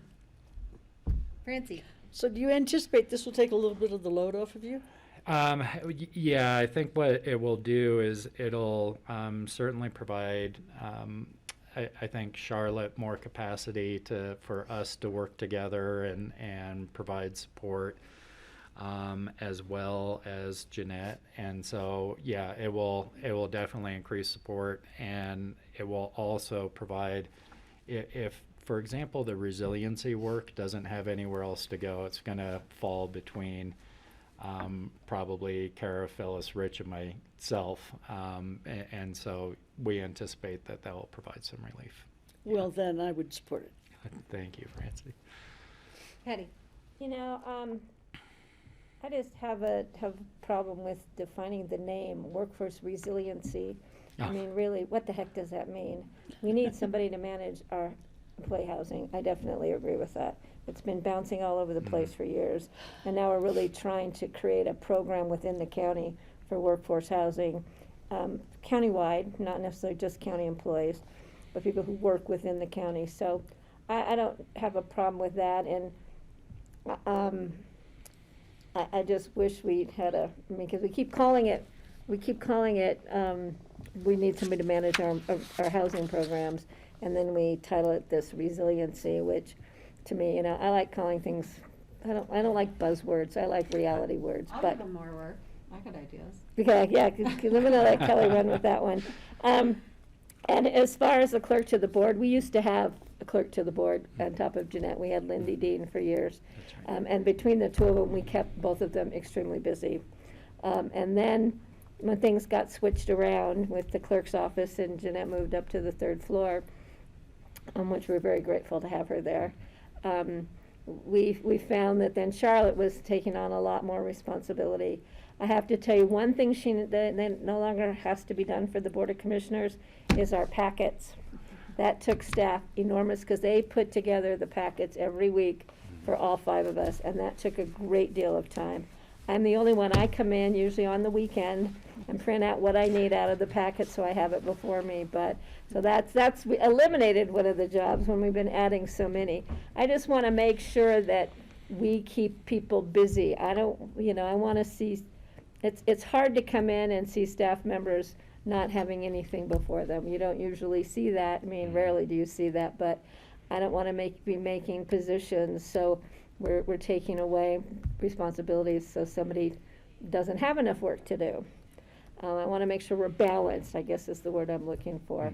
And I think, the Board of Commissioners hasn't been traveling. That used to take a lot of Charlotte's time. She arranged all of our travel plans, and hopefully we'll see that come back again, where we're doing more face-to-face meetings on a regional or beyond level, statewide or beyond the state. So the board will need some help there. So I don't have a problem with these 2 positions. I just am concerned about continuing to add full-time equivalent employees in light of the fact, as I've said many times, I was here when we had to let people go, and I don't ever want to be in that position again. That was one of the most brutal times in my years I've spent on this board. So I just want to make sure we're doing these things carefully with a plan, and at some point this and who knows where we'll be with housing. Hopefully we'll have a whole stock of housing that we need management for. That would be a great case scenario. So I can move these forward, but it doesn't mean I'm not watching. All right, thanks, Patty. Greg. Yeah, thanks. Yeah, no, I think I share the same concerns Patty has. It's hard to understand what a workforce resiliency administrator is, and I feel a need to ask for a scope of work and a real a clear definition with a bit more detail than what I'm seeing here. And once again, I'm going to support this as well, but it does it brings up the same feelings she had, so I'm not going to repeat everything Patty said. I think I'm almost afraid to ask for the chart that would show the growth of Pitkin County employee numbers in the last 4 years. But I feel like I should ask for that because I think it might be sobering. We're adding, it seems like we've added a lot of people, and certainly out of necessity, and perhaps we need more. So I certainly am trusting, but I also just want to understand this one better. sort of coordinator for housing efforts in the region. I'm thinking, wow, I'm not quite sure how broad a scope that is, but I'd like to understand it better. So given that, yes, I'm going to support it, but I'm a little nervous about it. Thanks. And certainly the clerk, I'm all in favor of the clerk position. Okay, thanks, Greg. Steve? Connie, you mentioned part-time help during the past year, and I know that Julie Ely was helping a lot, doing probably a lot of what Jeanette's job was. Was she just on temporary thing? And then that doesn't show up as a saving actually on the budget page for these positions. It seems like you're actually saving money from what we were spending on temp and putting that into a permanent position. Is that correct? Not exactly. For the 2021 budget, the board approved a 9-month term-limited position for Julia. So we had only budgeted her position up through the present time, through September. And we had it as a term-limited position. And so there are no savings because we did not budget for an ongoing temp position there, just this term-limited. Why did we think that term was going to run out?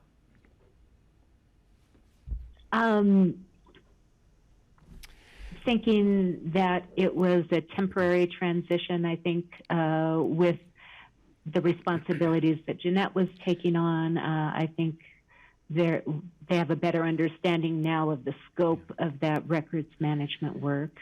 We originally tied it to a lot of the Board of Equalization work, which the board recently concluded. And as we went through the records management and learned more about that scope of work, that's what created the urgency around requesting the position to continue.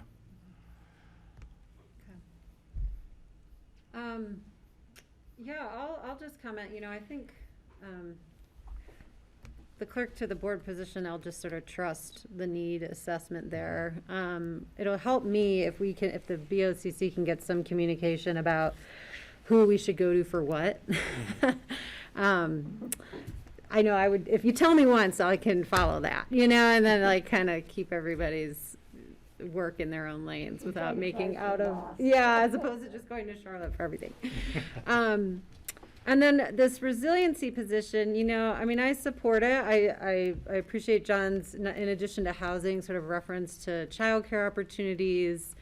I'd also like to throw out there, you know, workforce,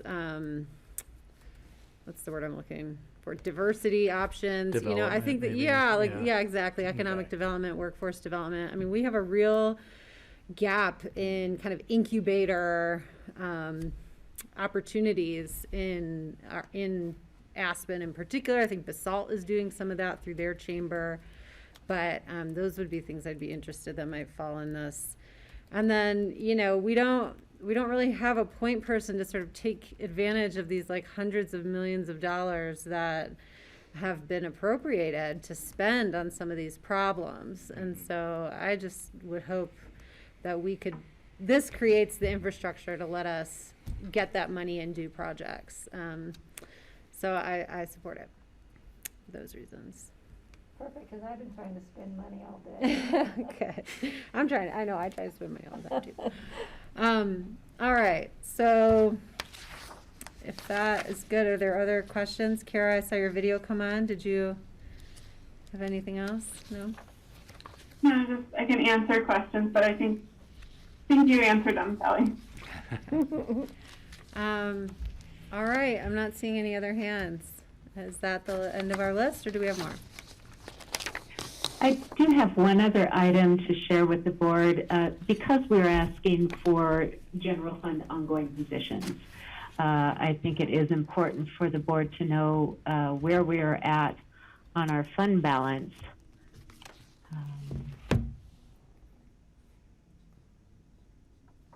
And this, I believe this was the last page in your packet material, and just thought I'd speak to this briefly.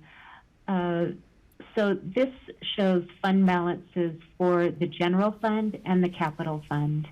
For the general fund, we break up the fund balance into a number of different categories. The Tabor Reserve is the light green. That's required by state statute. Our operating reserve and contingency, together with the Tabor Reserve, make up 2 months of operating expenditures, which the Government Finance Officers Association considers as kind of that minimum that should be held in a fund balance for a government.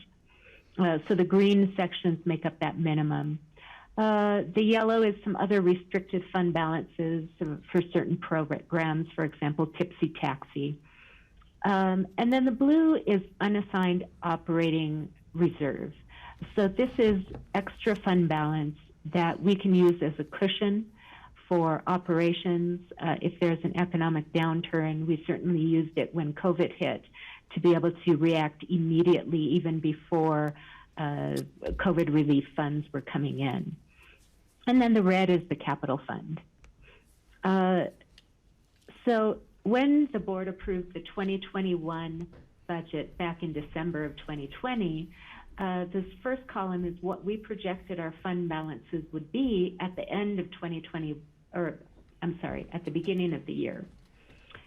Instead, our fund balances, after everything was said and done and the year was closed out, were considerably higher than what had been projected in the budget process. Part of that was grant revenue that was received, community development revenue, a number of revenue sources that were higher than anticipated, and then some savings in the capital fund.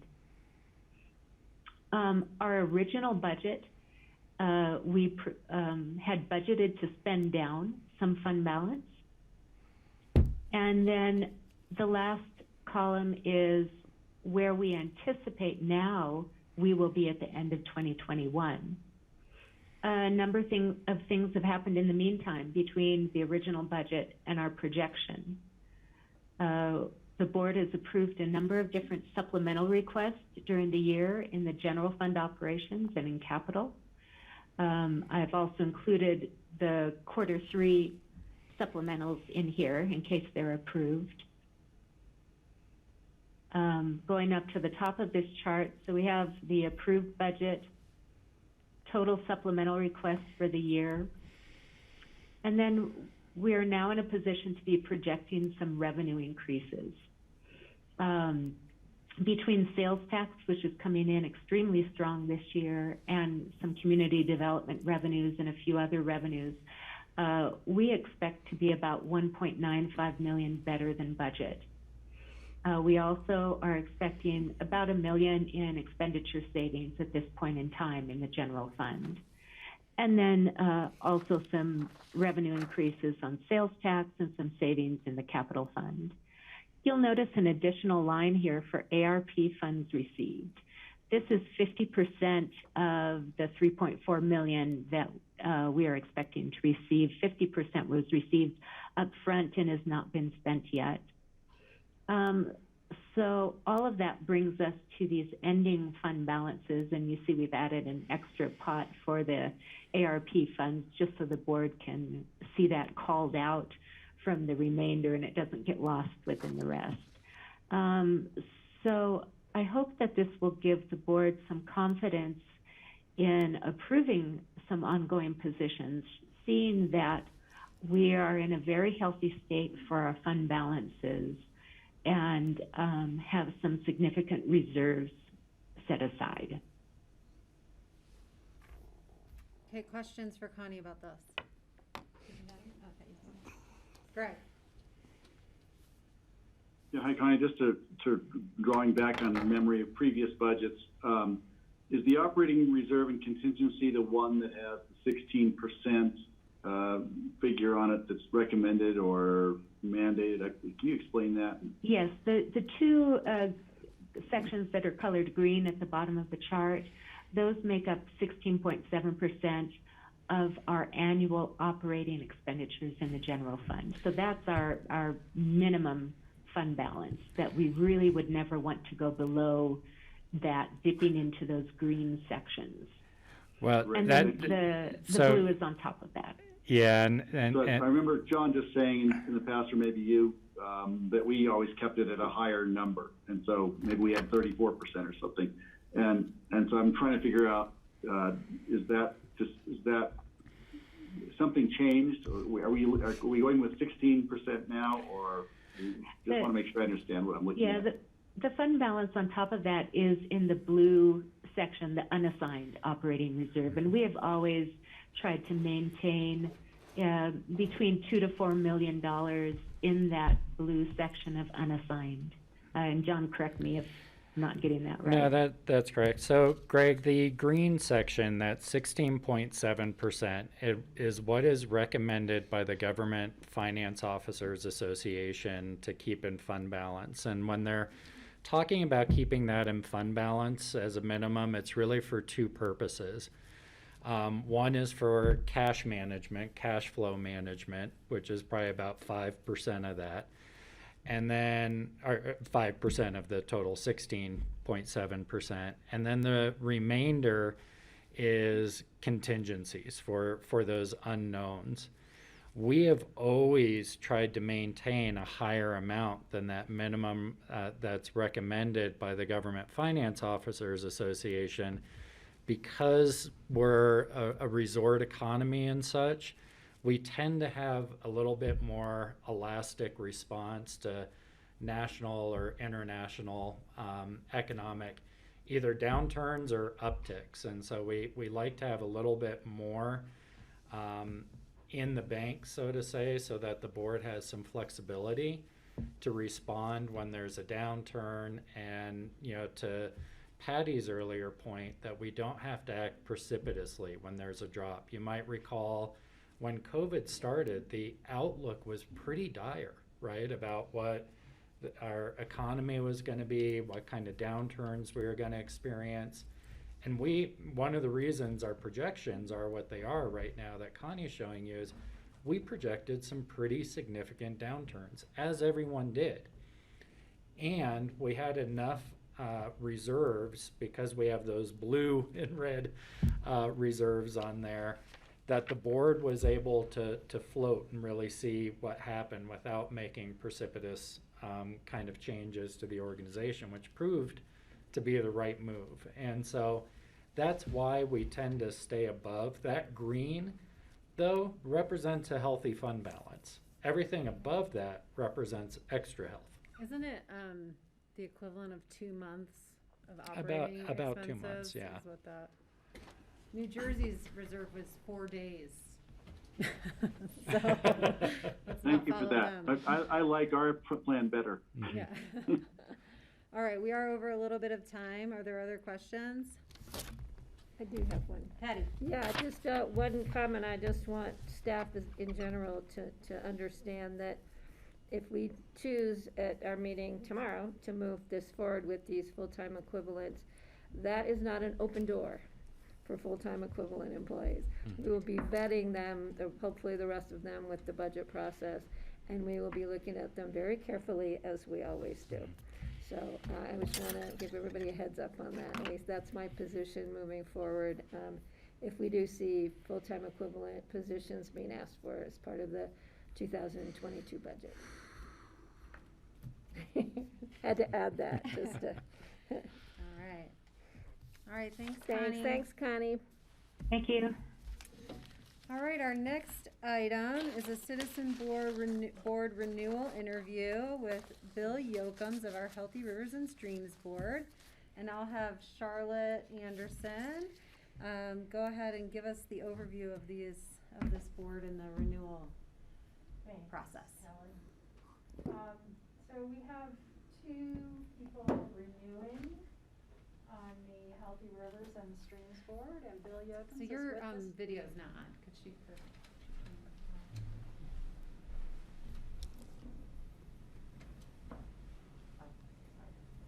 All right, there you are. There she is. Okay. So two terms are up for renewal as of September 1st. And Bill is here today for one of those positions. And then Chris Lemons is the other one who is up for renewal. He'll be in for an interview next week. And then we had a new applicant, Kirsten Neff, and she will be interviewed next week as well. Questions for Charlotte? Yeah, Patty? is there, we don't have districts, right? Yes. What we do? The districts are on the roster there. That's the one I didn't print. Bill's from District 5. And Chris is from District 2. And then who's the new applicant? What district? Sorry, I don't have that in front of me. I will. So we find don't that know out. which one of these two seats. We'll Yeah. know at the time of interview. But Lisa has a little more information on that. I think she's up to frying pan, so from what I can recall, I don't have the app in front of me either, but I thought she was up that way. And we don't know which district that is? That would be. Is that 5? 5. Okay, thank you. Is the application still open? No.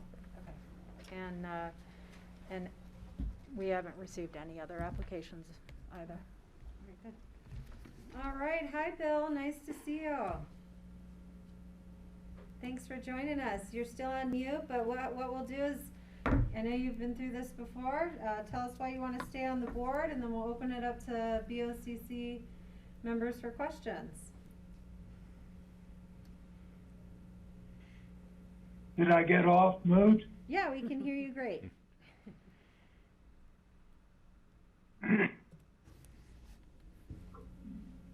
Well, I've been on this a long time, but I feel that I have a few more things of strong interest to me, and I hope to be involved. I think I can make a contribution. The education budget that we've been authorized, I've taken I think I've gotten pretty well educated in water policy and legal matters, and that I can continue to contribute that to the board. So that's why I've reapplied. Okay. Questions for Bill? Greg? Yeah, hi, Bill. I'm glad to see you here reapplying. Bill was put on the Healthy Rivers and Streams Board the same year I was at its founding, I believe. You were there from the very beginning, and I don't know if it's a question or not, but I was always so impressed with your body of knowledge, and I'm a little surprised to hear you've been doing all the education, because I just assumed you already had all that at your fingertips. So it's great to see that you're engaging in the education, and I'm just wondering what programs have the most value to you that you've been doing with the education. Well, the Colorado Water Trust meetings have been very valuable. Then various programs conducted by Colorado Mesa University have been helpful. And then, of course, the annual review meetings of the Colorado Water District down in Grand Junction. All of these put together can provide a pretty good view of what everybody's thinking here. Not that there's necessarily great unity in what people are thinking, but it's helpful to know the various points of view of all these entities. Questions for Bill? Patty? So Bill, we've really tried to expand the role of the board, the Healthy Rivers and Streams Board, to looking at more creative projects, efforts, kind of expanding our horizons and our public awareness as far as the fact we do have a Healthy Rivers and Streams Board with the funding mechanism.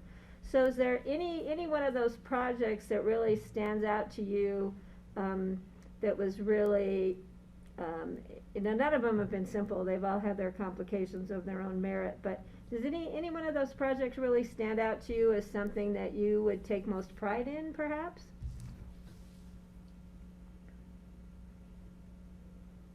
Well, I take great pride in our efforts on the Crystal River, in the Placida Reservoir case, and then the RISD at Basalt in terms of our past activities. As far as what's coming up, I think our efforts to contribute to Carbondale's automation of the Weaver Ditch, I think that's a project of real great promise. And if when this gets completed, and I believe it will be, that'll be the only example of its kind, I think, in perhaps all of the Western Slope, and will provide a means of achieving efficiency, which is going to be necessary in the future. There's no doubt about that.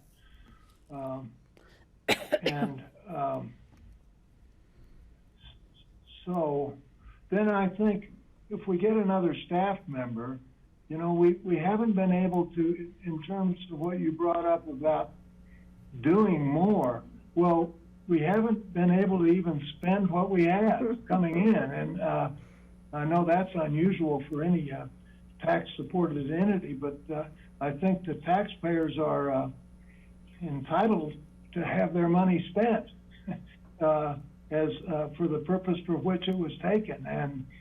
And we really have fallen behind there. So with another staff person, that's going to broaden our horizons, our opportunities, and I think really good things will happen. In terms of getting better known, yeah, we've fallen down there, I think. And our celebrations and publications we're going to have concerning our belated 10th anniversary should be very helpful in getting us better known. So. Good answer. I appreciate that. Thanks, Bill. And thanks for all your years of service. Francie. Yeah, I just wanted to say thank you, Bill. This is Francie. You probably can't see me, for your years of service, and I certainly do appreciate it, and I certainly will support you going forward. So thank you so much, Bill. Thank you. Bill, I'll echo Francie's comments. You've really been a guide to me through all the wild and scenic stuff too. But I'm wondering, do you think the BOCC should be doing more given the kind of threat of the compact call and just the larger scheme of water shortages that would affect us as a headwaters county?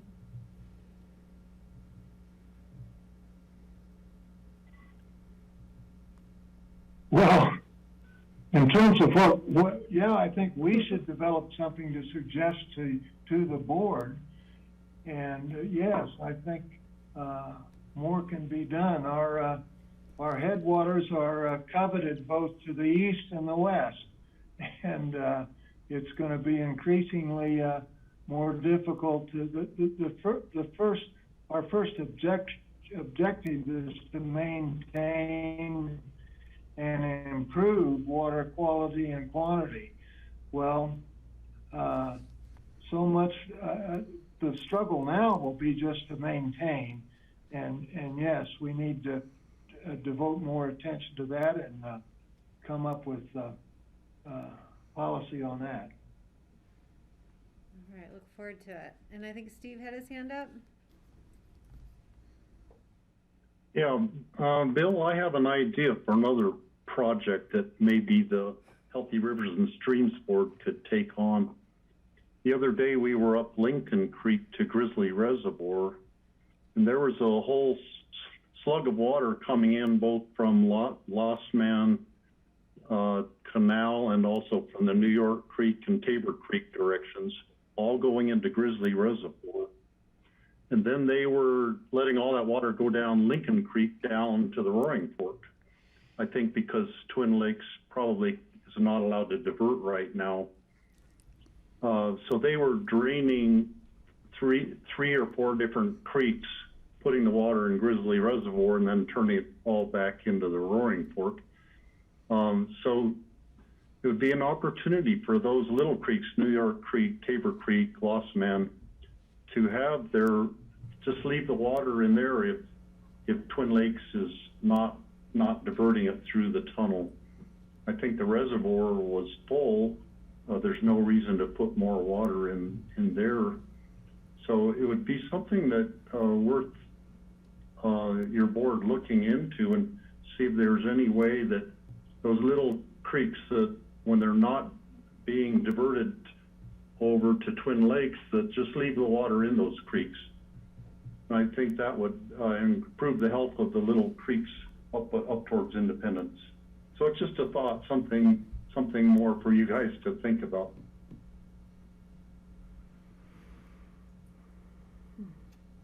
All right, other questions for Bill?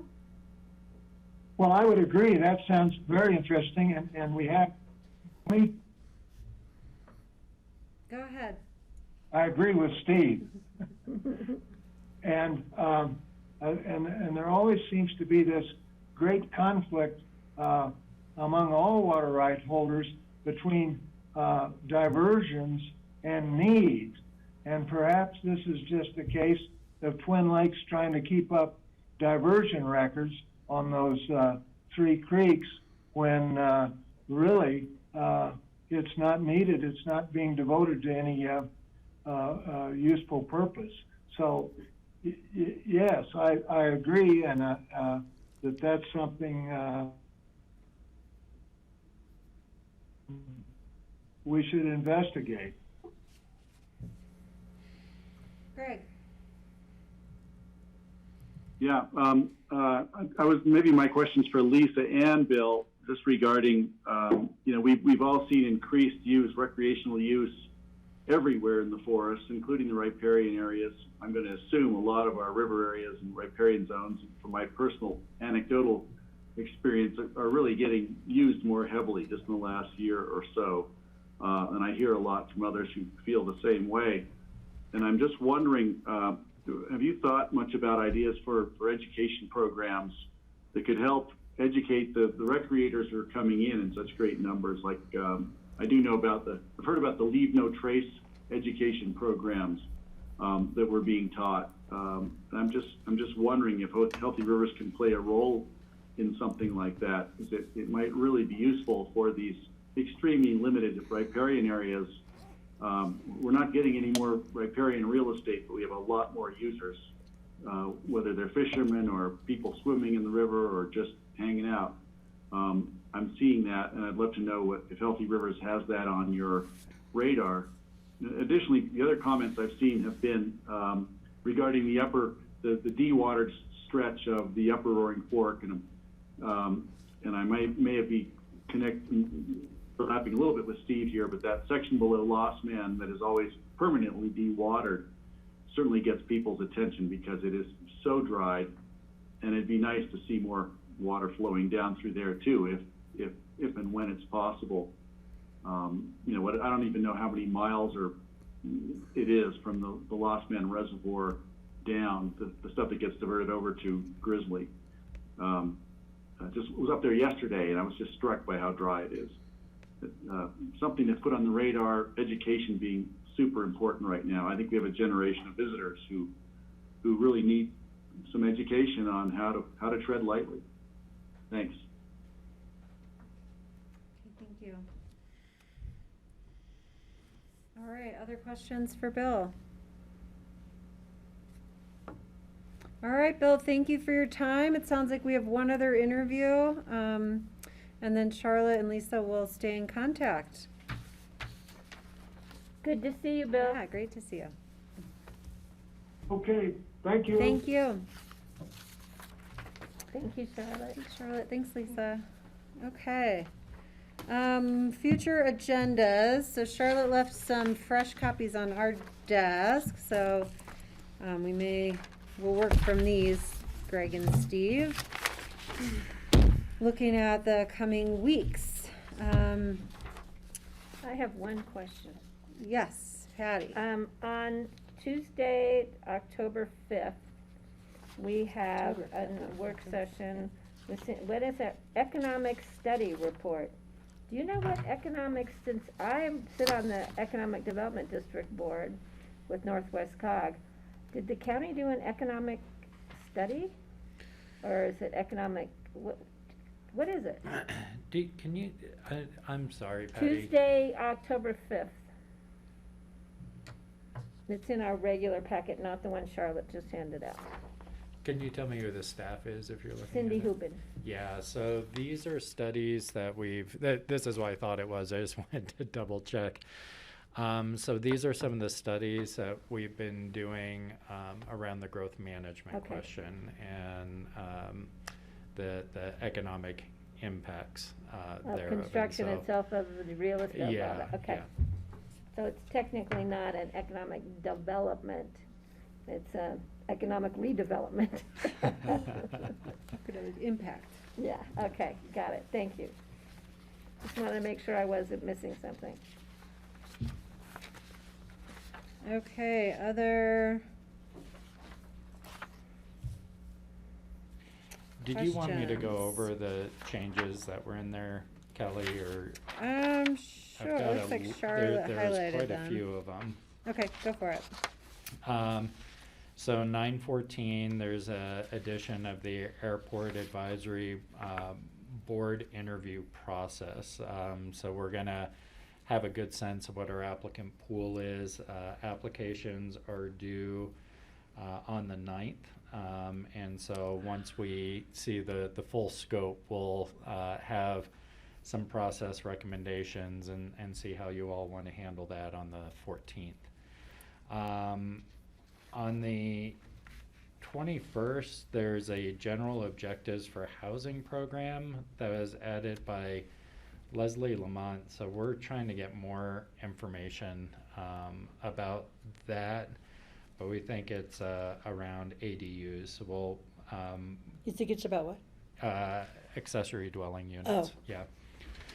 How about housing outside the UGB? Yeah, sure. Yeah, so we need to have a whole discussion about how we want to do this, because this all relates to kind of that growth management discussion. Warehousing is the TDRs. We're either going to pick that discussion apart or try and figure out how all these pieces, fit together, because that's all part of it. And so we're kind of seeing that as part of that growth discussion. But if the board is wanting, I think if the board wants to pick apart some of these things or reprioritize certain elements, we should probably first have that discussion about what are all the pieces that go into growth management. So when you're pulling some of them out, you might be affecting other areas. So you mean an information presentation? Yeah, we were going to try, in lieu of, I know we've had a hard time trying to find a time to do a little retreat follow-up right now, and that's what we thought we would talk about there. We may try and just find a few hours off a regular meeting time to do that. I think Rich at the last meeting had suggested, a Saturday was one thing. Yeah, I can't believe he did that. Can you? Oh, Rich, there you are. We totally could do that if the board is so inclined, for sure. It may be the only way to do it. Sorry, Rich.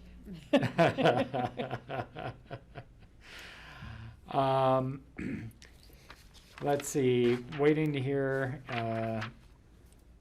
for 928 about if Jody's available for the jail renovations. And then also on the 28th, Zach will discuss the fugitive methane proposed resolution.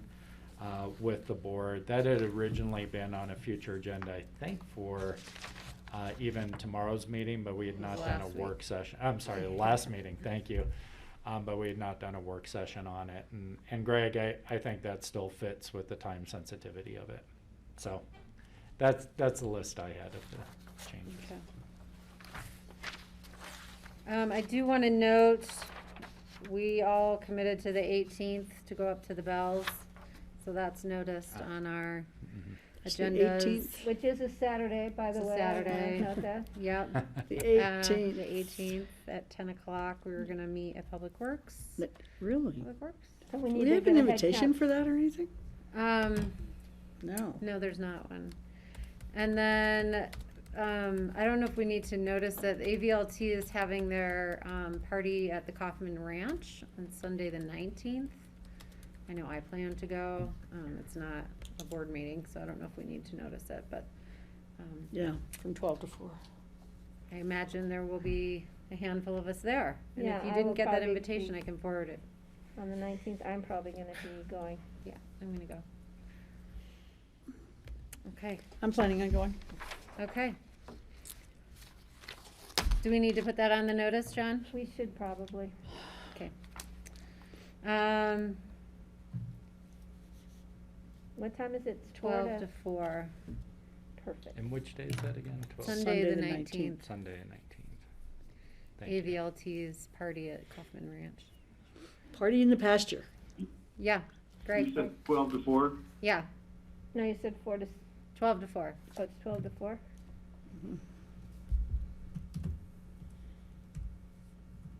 I would've got there when it was ending. Now I get there at the beginning. All right. Any other items?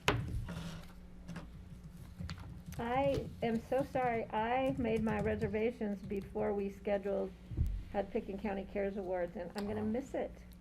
The first time in 19 years. Picken County what award? Picken County Cares Awards are gonna be awarded on, the day I'm traveling back from California. What day is that? Tuesday, the 14th, I think, of October, Yeah, I think whatever that's that Tuesday is. At the meeting? Mm-hmm. We usually do it at a regular meeting.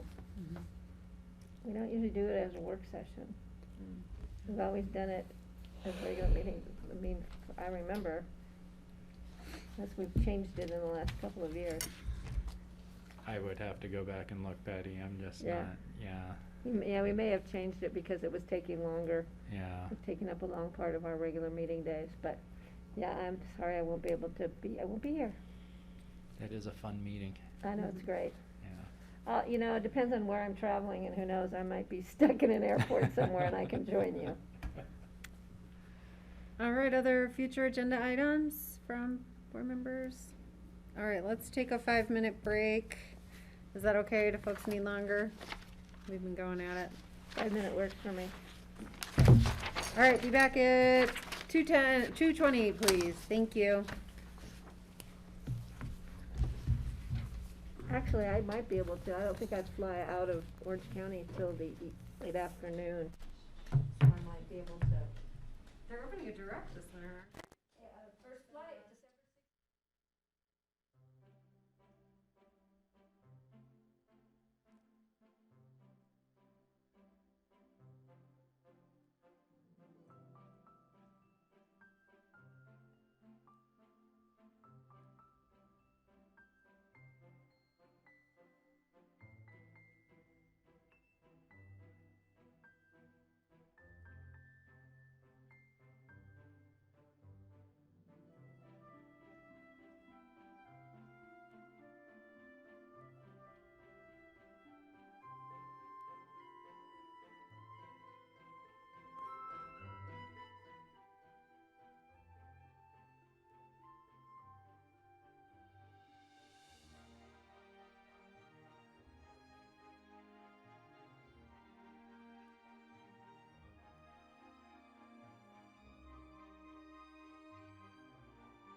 session on Tuesday, September 7th. We had a brief break there, and now we're back, and we're going to pick up with our COVID-19 update, which I think we're going to have more regularly scheduled again.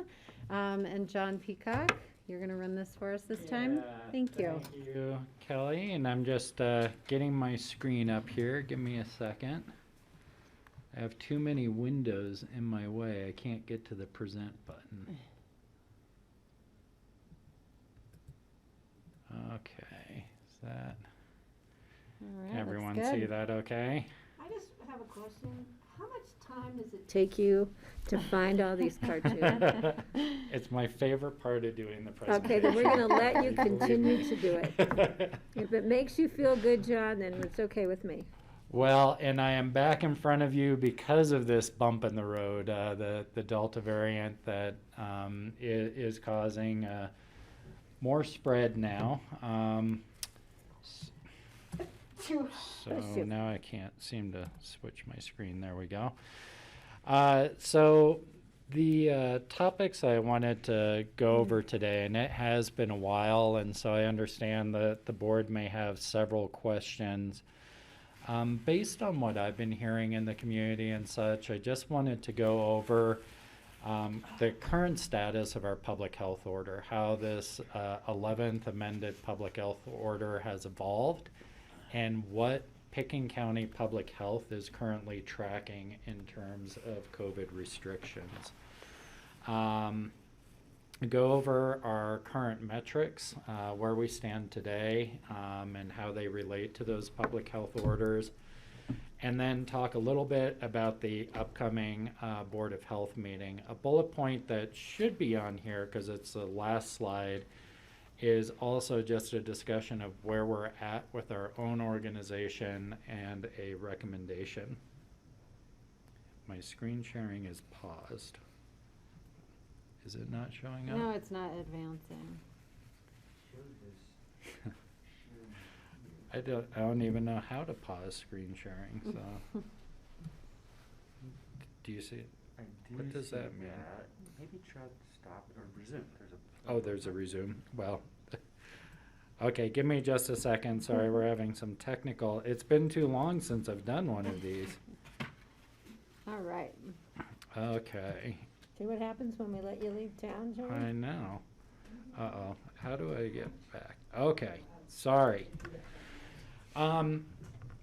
So I just want to kind of walk through a little bit the evolution of the public health order, because I realized looking back at presentations, I don't think that we've done an update really since May at this point, since we've really rolled back our public health orders. So back on May 13th, the Board of Health voted on an 11th Pickens County public health order related to COVID. And that directed graduation from the Colorado Department of Public Health and Environment's COVID-19 dial, which had restrictions related to different levels of community spread of COVID, or incidence rates, as we refer to it.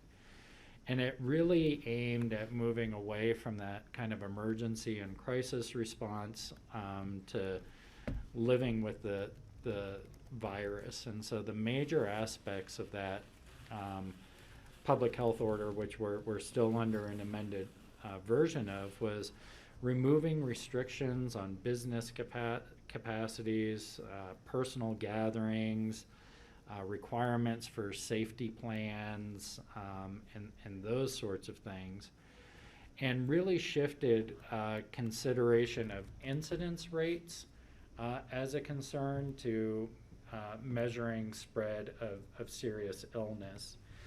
And what that looks like is really looking at hospitalization. So Pickens County aligned with the state of Colorado in monitoring hospital metrics, where additional protective measures or possibly a snapback to that COVID dial that everyone was so familiar with would be considered and may be implemented if 85% of regional hospital bed capacity was taken up. And so we'll talk about where we are in those metrics. And the original version of the 11th amended public health order still had an indoor masking requirement in Pickens County. The state had dropped that as well as most counties.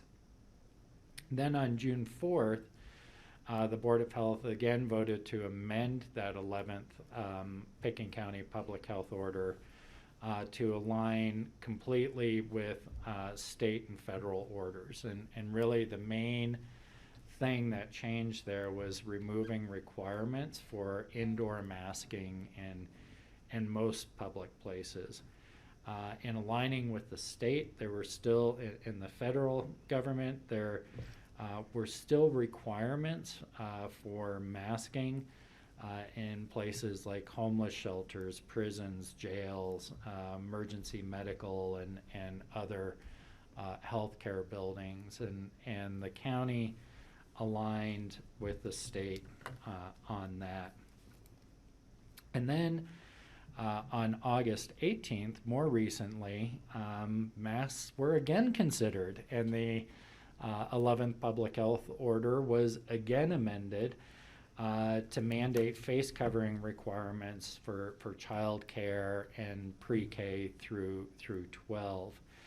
And really where we stand today, you know, the only real differences we have with the state public health order are reflected in our masking requirements. And this is a chart that says where masks are required and where they're recommended under our current public health order. So any business or entity, so for example, Pickens County has implemented a mask requirement in public areas of our buildings, and so that's required there, but businesses right now are not required. Public transportation, it is a federal requirement for any federally funded, so RAFTA, airport, those sorts of areas all have mask requirements. And so that's really where we sit today. And so we have been relying on measures of serious illness or hospitalizations really in considering changes, any additional changes to our public health requirements or restrictions. And so in terms of where we sit today, I'm going to run through a few of the metrics here.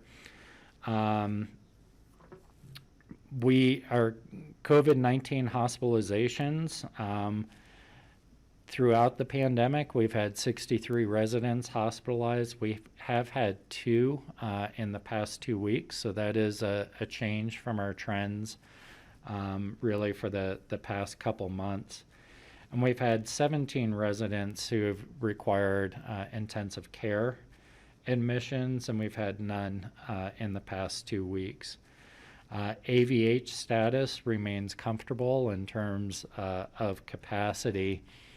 And then the metric that the state is using and that is referred to in the county's public health order is the percent of ICU beds in use in our RETAC region.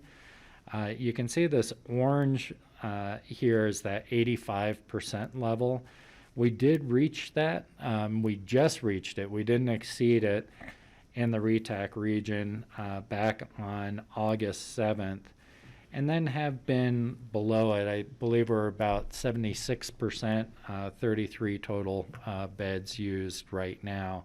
So there has been no triggering under the state's public health order or the county's public health order. Patty has a question, Did we and then ever Greg. figure out what our RETAC region is?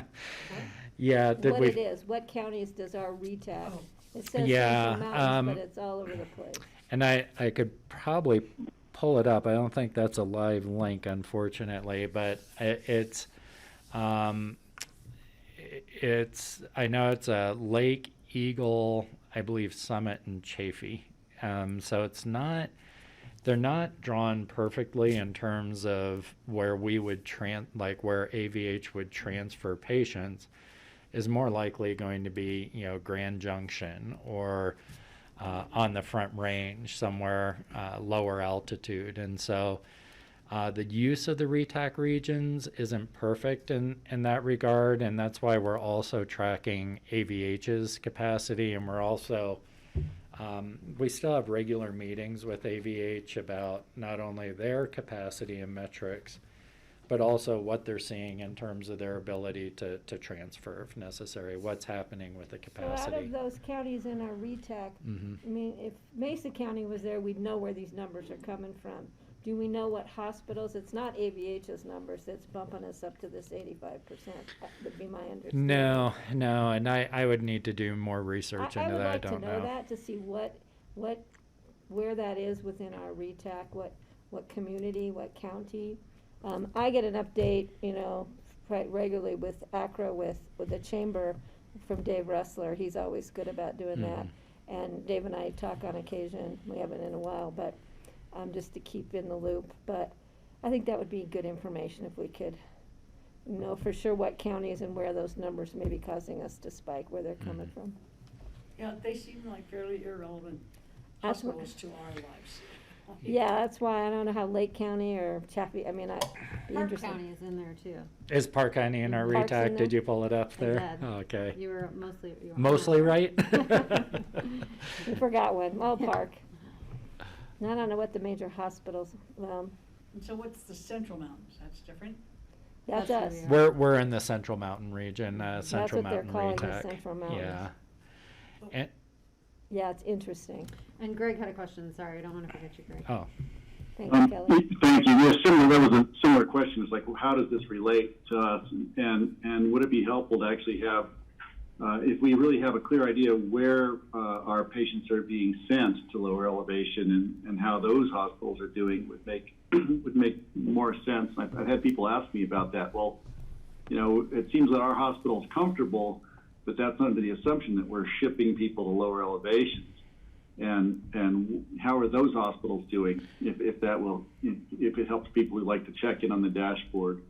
The other thing I was just saying, looking at on the top of this chart, the 63 residents, I had to figure out exactly what that meant. 63 local residents in the past 2 years. We've had 2 in the last 2 weeks, but then anywhere in Colorado means they're hospitalized anywhere in Colorado. It's not a Colorado statistic, it's our statistic, but they could be hospitalized anywhere. Is that correct? That's These two correct. upper boxes. That's correct, Greg. Okay. So if one of our residents was hospitalized on the Front Range, for example, it would show up here. Right.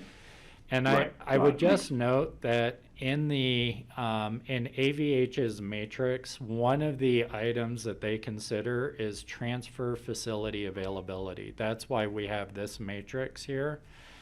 And so in this case, if AVH were feeling uncomfortable or were seeing data where they felt like that transfer capacity would not be there, then this status would change from comfortable. So we've tried to account for both what the state is asking us to measure and measuring us against, as well as our own local capacity, including that transfer capacity.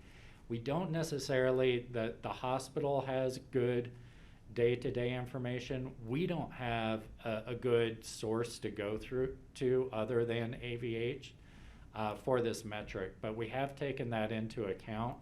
And if AVH were seeing that they did not have that ability to transfer or that capacity was deteriorating, then that status would change in this matrix. And that's why we kept this local matrix. Yeah, and I know that Dave Ressler speaks with the other hospitals. Used to be on a daily level. I Yeah. think it's a couple, at least weekly, if not more, if needed, to find out what their capacities are, what they're seeing.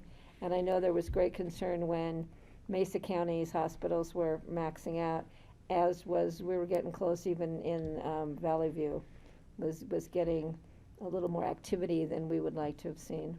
And that's when we started looking at changing these thresholds to yellow or such. But right now, those capacities are good, and we update this with the hospital, I believe, weekly. It'd be nice to know where Valley View is right now. Greg?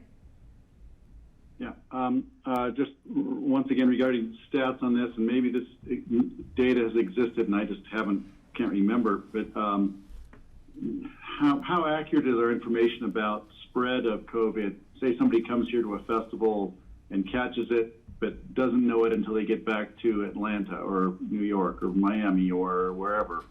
Are we ever going to get any metrics on that so we know what this community valley's involvement is in that spread? Greg, I can talk with public health staff. I think that data stream, though, from my understanding, is not necessarily reliable. We do get some information through contact tracing state to state, but it can take some time to make it back to us. And so the data that we're collecting is really related to residents and visitors that test positive here and are coming through our case investigation process. Right, yeah, I can see how that could be a problem, really getting accurate data there, but it would also be useful if we could track it. Yeah, I think that's going to be part of our national learning, Greg, is some of our systems that don't work well across states and nationally. So acute care beds running 52%. Those have been a little bit lower utilization. And then incidence rate, so our measures of hospital capacity, which is really where we shifted our focus in terms of thinking about metrics that we're going to measure in terms of making recommendations for any additional COVID restrictions and such, have remained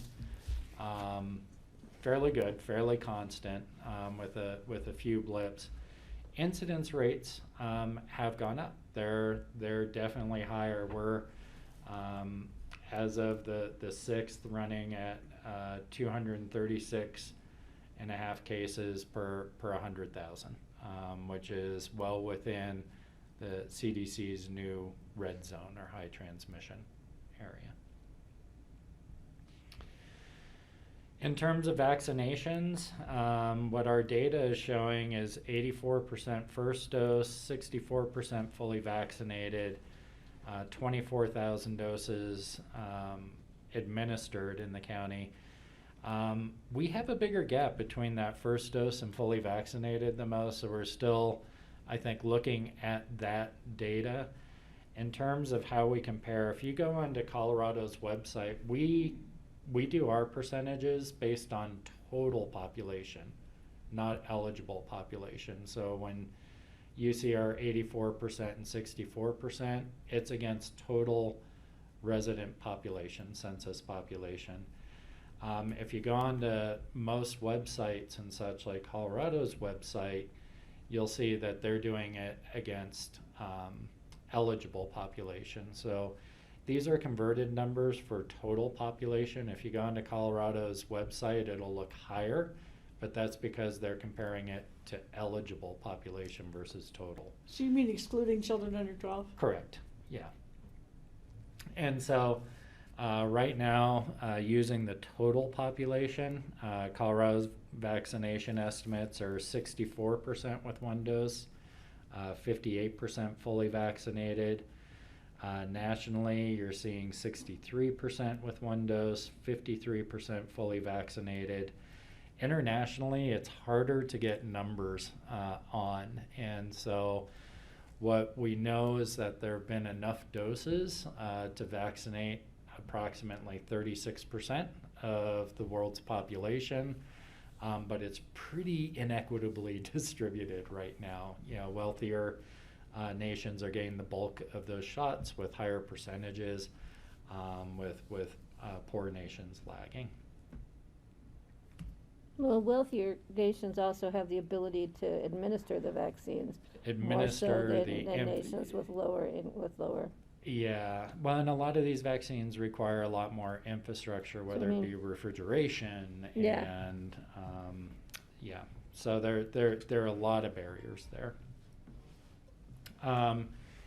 In terms of additional doses, this seems to be a moving target right now. I think that the news has been changing. We do know that on August 16th, the CDC authorized an additional dose of Pfizer.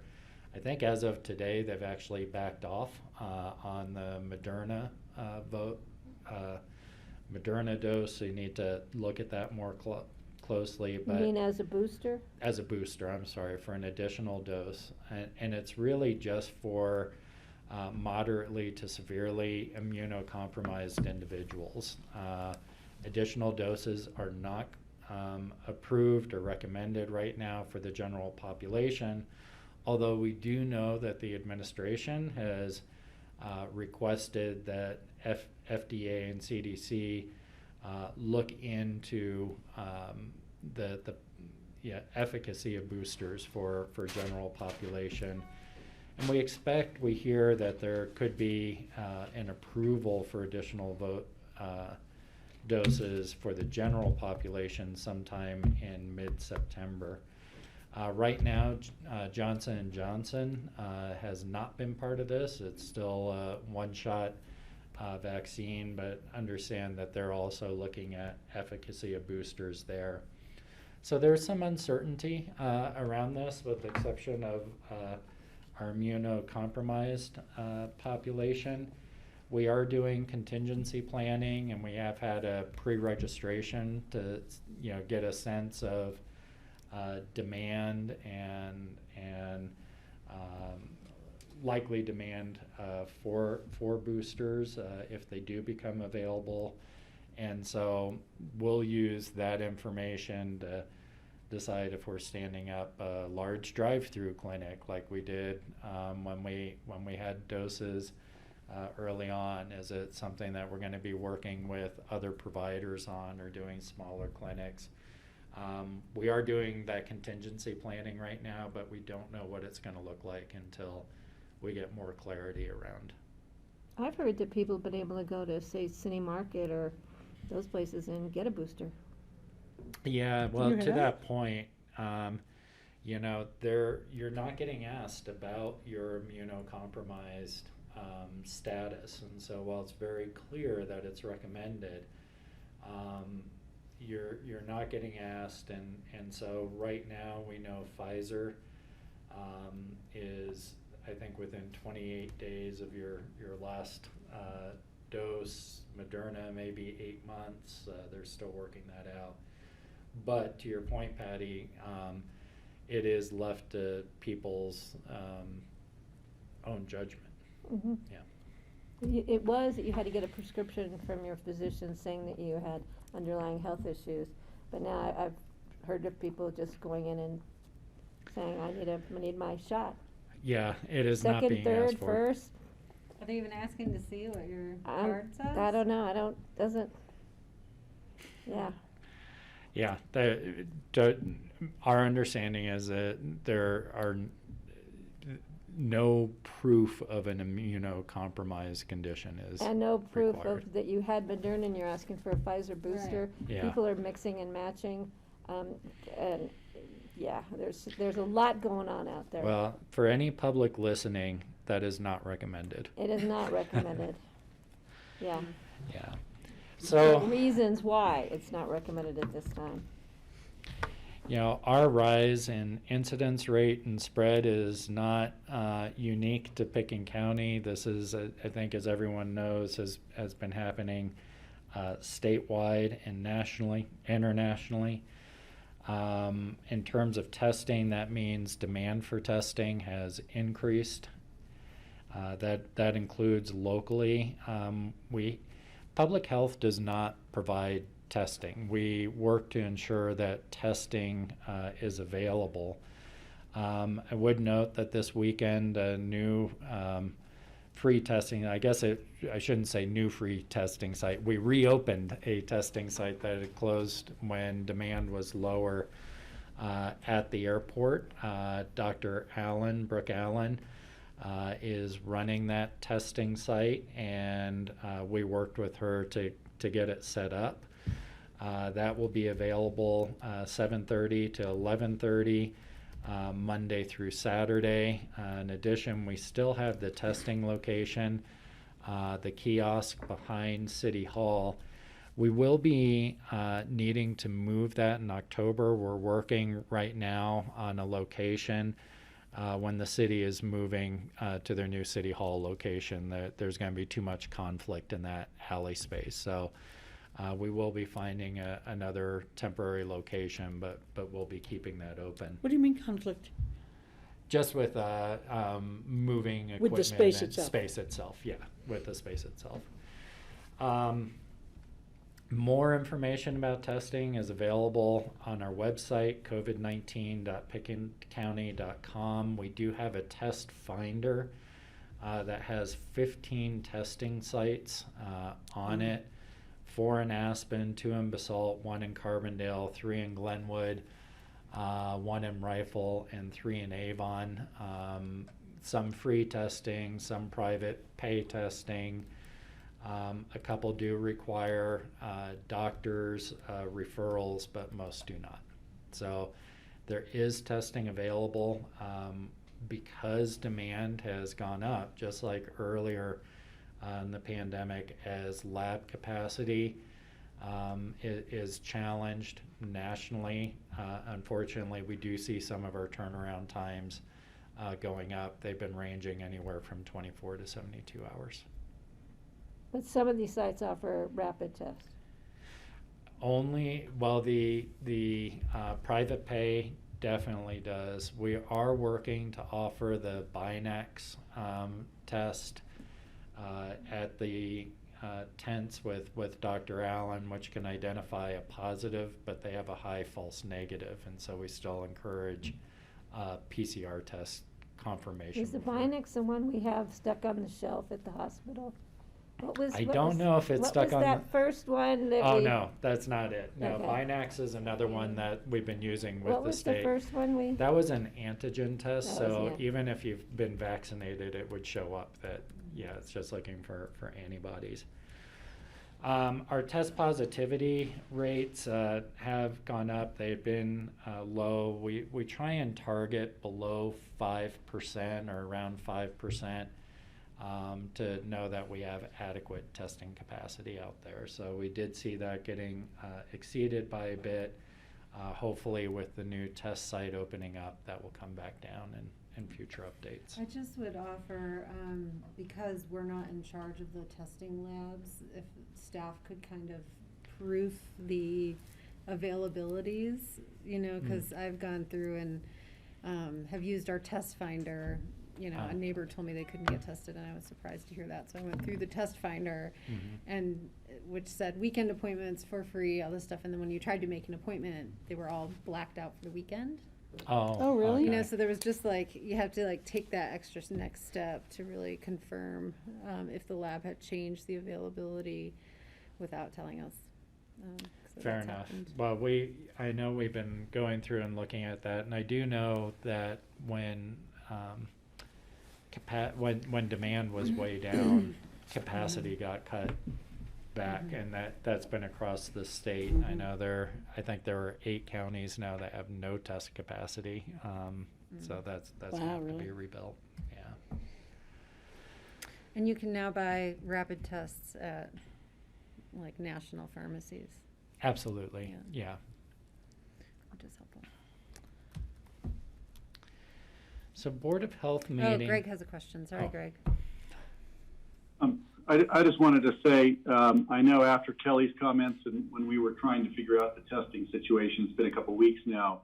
I know Phyllis and Kara really put a lot of effort and some others into making our website more legible and easier to access.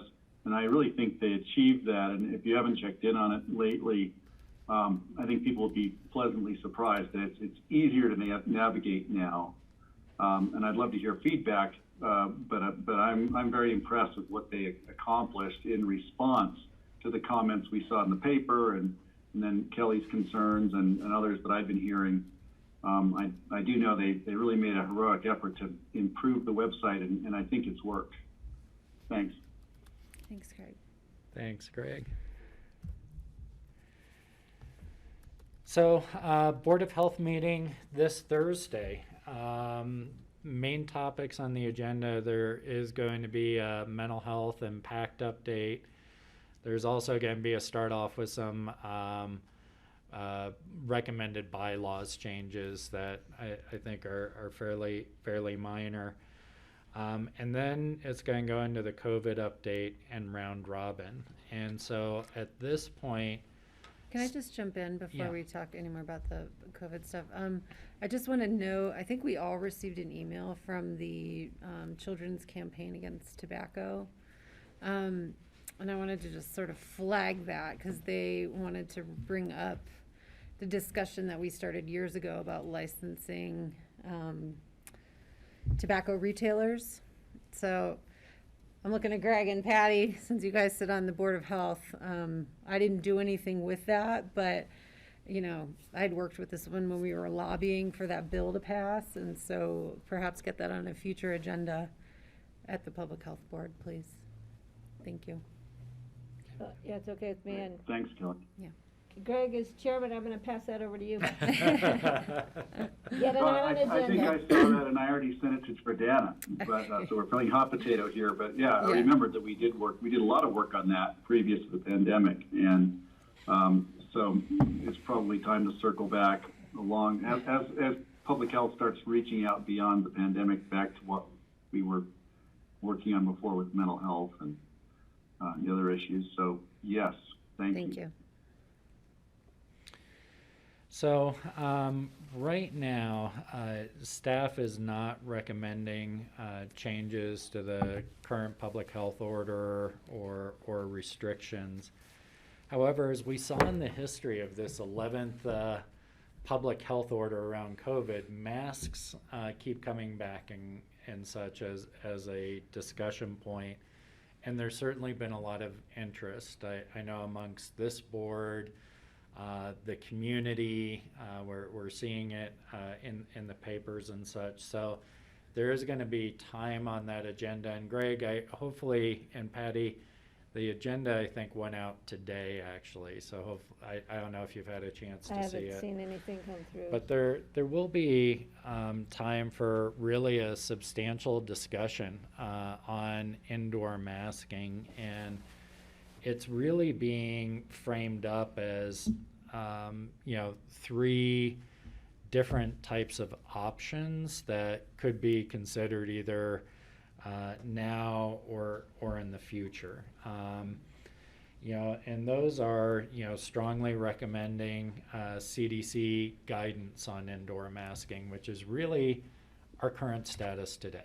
That's what we're doing, is the Pickens County Public Health has endorsed and is recommending that CDC guidance.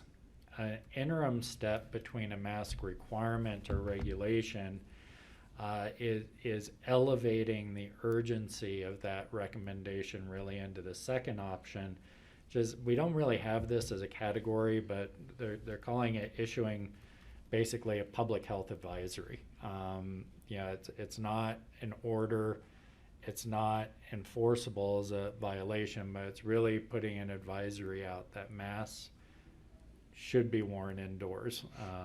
You know, at this time, San Juan is doing that, a little bit of an interim step. And then the third option is an indoor mask requirement, which we've, you know, had originally in this 11th public health order, and have walked back and brought certain elements back.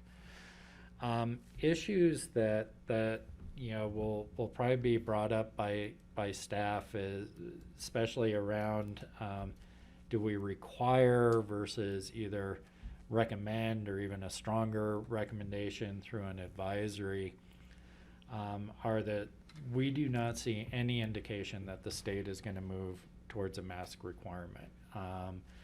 We also do not see any indication that our neighboring counties have any intention of considering a mask requirement, Eagle or Garfield counties most significantly. And so you're kind of back in that role of having inconsistent rules within the state. So it's just hard for visitors and folks to understand what's going on. John, can I ask you though? Yeah. Does Garfield County require masks in their public building? In No. their administration? So we're already not aligning with our neighbor. Does Eagle County require masks in their public administration building? No. So then again. And their rate is considerably higher than ours. Yeah. And what's the population of San Miguel County? Do you know, Kelly? I don't know. Yeah, but I you thought know, it was Off the like top, their it's rates 7,000 to have gone through the 8,000. roof over there, and I Yeah. don't know what they're doing as far as masking. I understand the need to be consistent. 7,359 in 2010. And they adopted an indoor mask mandate last week. Yeah. They did? And we've done it separately. Look, we've had unique public health orders, I think pretty much until May of this last year, right? Or even June of this last year. So it's just issues that we're gonna wanna be sure are well considered, because it brings up expectations of enforcement and what our businesses are split on it. And so we need to be really clear on what the expectations are there, if we consider indoor mask. Right, and so the board knows, we had an extensive presentation Jordana did at the ACRA meeting. She was terrific. And the question came up about indoor masking from one of the hotel, the lodging community members. And it was all over the place. Some were for it, some were against it. The main thing was, what good is it gonna do when we have no enforcement? And you put all the signs up in the world, and they didn't want their employees to have to be the enforcement people. And I explained that we're not gonna post an armed guard in front of every building to make sure people are wearing masks. It's not gonna happen. So it came down to, put up your signs if you want to require them in your own retail shop or your own lodge. You have the right to do that. For me, I don't have a problem with mandating masks, but we should have done it September 1st. We should have done it before Food and Wine. We should have done it before Jazz Fest. We should have done it before those events, because now if we capture anything, it'll be Rugger Fest, and they're outside. And I don't know how most people feel about telling a rugby guy to do much of anything, but I've spent many years with the team, so I don't know where the Board of Health and where the members of the Board of Health are going to feel about this, and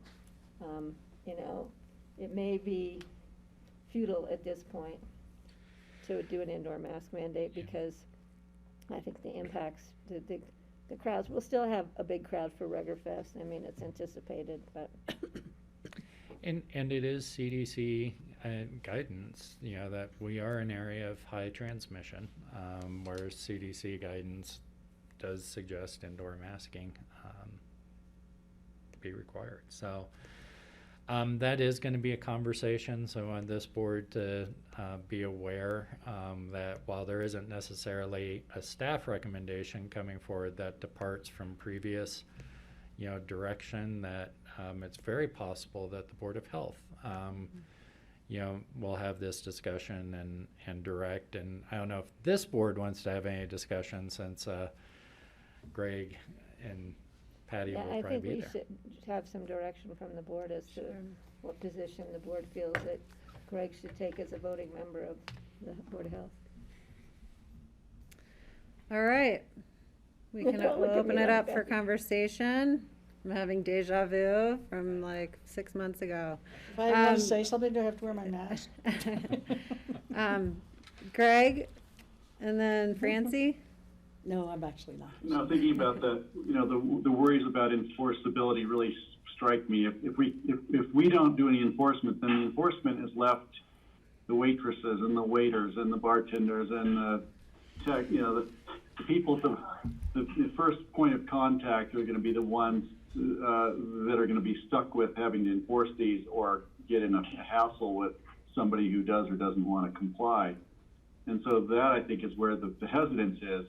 I think the one thing we could do, and I would love to suggest, is that if we're going to go with just the advisory, that's fine, but let's make sure it's noticed. One thing we can do is demand that I believe we can demand that every. We lost your sound, Greg. Did he Am I back yet? Okay, yeah, go ahead. Okay, well, one thing I think we could do is make sure everybody puts up a notice that states that we're following an advisory, and we strongly advise people, because we're in the red, to wear a mask. And if it's like the littering campaigns, we don't have enforcement for littering, but we managed to do an awful lot to stop littering back in the day by making a big deal out of it, making it a public thing. So it seems to me that even if we can't enforce it, we can make sure everyone has it posted that we strongly advise it. And it wouldn't bother me to see a notice on every establishment in Aspen or in the county that would say what our strong recommendations are.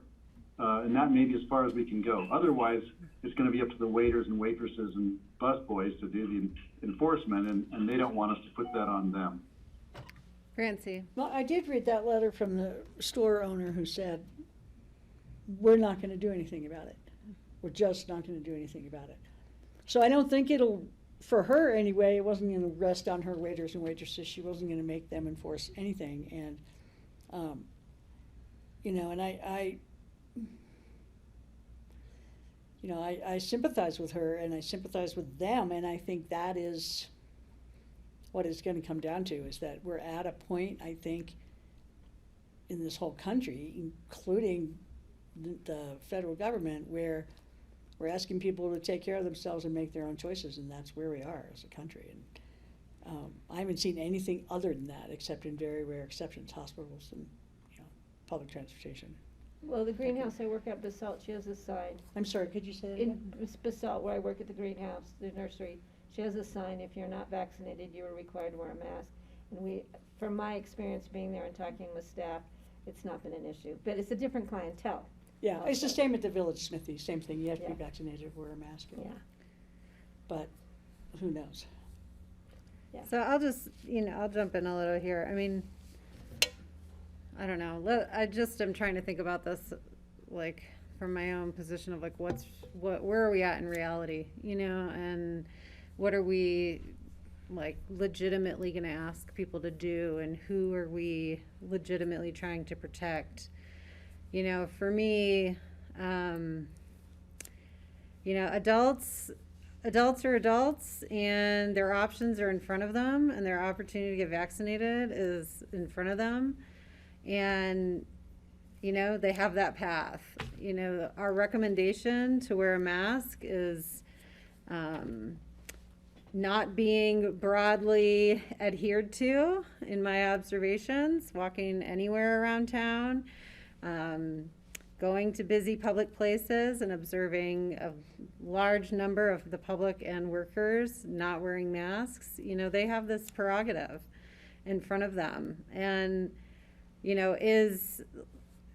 where are we seeing disease in specific places that need more attention? Are we seeing, disease among children? I mean, my understanding is that children are getting sick from their unvaccinated parents.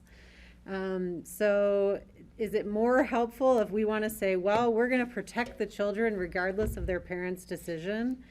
And how far do we want to take that? So I think that having the requirements in schools is super helpful. Perhaps stronger language around a requirement for children 12 and under might be helpful, to say that, listen, fine, you adults have these paths and these options in front of you of which you're choosing not to listen to. However, the children, we will make a stronger requirement that if you're 12 and under, you wear a mask, and that's everywhere. So I don't know. I mean, I have people in the community asking me for a indoor mask mandate. I personally would like to see it because I don't think it's that hard to do, and I think it protects people, but I also recognize, like, we have a classic experiment in front of us that, like, the option to choose to do that is at hand, and it's not being taken. So without enforcement, I mean, there is a great majority of people that will comply simply because they will follow the rules. And they're respectful, and if the language is clear in front of them and they're being asked, they will adhere. And there will be a proportion of people that won't do it ever, you know, if you require them, if you don't require them, absent of enforcement. I do think that's a smaller percentage. So if the Board of Health is considering this, I don't think getting hung up on the enforcement thing is necessarily going to take away from the benefit that could be gained from an indoor mask mandate. So, you know, generally doing it, I think, would keep our community healthier. And having a more targeted approach, I think, would keep our community healthier than we are absent anything right now. But I recognize the roadblocks, and, you know, I almost think that ambiguity could be our friend here. You know, like, the sign could just say, wear a mask. Like, put that up on every business, whether it says required or not required, or, you know, because places that say masks recommended, people are walking right by it. You know, I mean, I think most everybody knows that a mask is recommended, and they're choosing and opting not to wear them. So those are my thoughts on it. I don't know if that's helpful, Greg. It's a tough I would decision. like to be a fly on the wall of a child care center with a bunch of 2-year-olds and see if those kids indoors wear their masks the whole time they're indoors. And if you put those mask guards on them, those are considered a strangulation device by the state of Colorado, and you cannot use them. So you can't use one of those strings to tie the mask on the kid, because then they might strangle. And how many Well, kids are crying? No, I mean, honestly, I'm happy to share photos of, like, my son's preschool class that, like, you know, they do a pretty good job. Like, do they do the best? No, but, you know, at 2 and 2 months, he's doing a lot better than he was right when he turned 2. No, I'm just saying, yeah, I mean, kids are kids, and I think in some cases, you do the best that you can to protect the health of anyone, your neighbor, your mother, your father, the people that you work with. You do the best that you can. And in some cases, to me, going into the grocery store, seeing the sign that says masks are recommended, it's not a big deal to wear a mask to do my grocery shopping. If I'm keeping staff healthy, you know, me healthy, and other people in that grocery store healthy, I don't see a problem, but the other people do. Is that the sign up here in Aspen, not the I grocery think store? there's a recommendation. Recommendations a lot of places. It's not on the Carbondale City Market, but I do see people in there wearing masks for sure. Not more than a month ago, but nothing like. Yeah, I'm saying it's definitely increasing, so. I think the Board of Health will have a serious discussion. Greg, I'm hoping to be there. My sister's flying in with a mask on. She's not coming from LA County, she's coming from Orange County, so we're a little better. So I haven't figured out logistics yet, so I may be there to back you up, I may be letting you fly on your own. Well, I think this discussion is reflective of the difficulties, yeah. Yeah, really. Yeah. I have one more Steve, slide. sorry. Oh, Steve, sorry. go ahead. What was the time and date of the Board of Health meeting, the next one? It's this Thursday. Thursday at 1. 1 o'clock, Thursday? Okay. I have something else then, so. I have the Acrid Chamber, and I also have it starts in the morning, Kelly, so I'm not sure when you guys switch the agenda meeting off that. Oh, yeah. Okay, Crazy last day. slide. So All this right. is really on our own organization. We do have a proposal here for you based on me catching up on email traffic from when I was gone, basically. But we do still have ongoing protective measures, the indoor mask requirement here. We still are doing a lot of telecommuting and such for those positions that can do it, to keep our densities reduced in the building, and still continuing to follow those various protocols. There's been a lot of conversation about vaccinations, and whether some organizations are looking at vaccine mandates. Some organizations have been mandated to have vaccine mandates, like our healthcare organizations and providers, versus incentives, or just letting it go. And I think some of those conversations, I don't know if they happened and the boardroom, but certainly kind of evolved over the past couple weeks.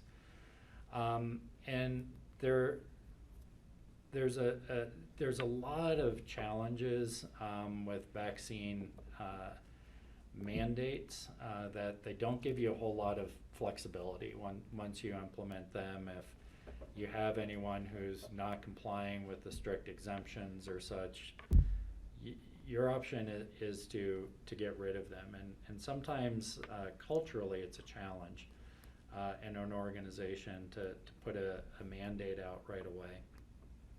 Organizations that have had mandates in places typically achieve about in the 90th percentile of vaccinations by the time you do have exemptions, whether it be for medical purposes or religious purposes or what have you, typically end up around 90%. One of the things that we have not done as an organization is provide an incentive, and also because of HIPAA rules right now, we don't have a good source of data. We have a lot of anecdotal data around where different departments are with vaccinations and such, but we don't have real good data to know as an organization, are we at 65%, are we at 80%, are we closer to 90% vaccination rates? And so one of the things I wanted to propose before there's any more conversations around mandates and such is to do something to get some good data in a HIPAA compliant way. So in a way that's voluntary, that encourages strong participation and might incentivize those who just haven't gotten over the hump to get that shot yet, to get it before we consider anything else. And based on the conversations I was seeing, in order to move quickly, because I think if we are going to incentivize employees and get a sense of where we're really at with data, we should do so in a time frame that allows employees to get fully vaccinated before we get into the next winter season. So we really have until that first or second week of November to really get folks in before our winter season starts and get to that full vaccination. And so based on the discussions I was seeing, wanted to put out there for the board's consideration very quickly turning around a bonus program for employees, basically complete a vaccine survey and upload proof of vaccination regardless of when the vaccine was received. And that bonus would be a $150 bonus to fill out a very simple questionnaire and upload evidence into a HIPAA compliant package, software application that would only be accessible by our risk manager. Individual information wouldn't be shared, but it would allow us to collect some overall organizational data in a way that I think is going to be pretty accurate. I don't think many people will opt out of it if they've been vaccinated. Except for those who don't know how to upload or don't have a computer at home or that kind of thing. Yeah, but most of our employees actually do have access to computers, and we can provide assistance if folks need help with that. But John, the privacy issue, it's not going to just be with risk management, it's going to go to payroll. That's what I was going to say. Payroll will then know who's getting a $150 incentive.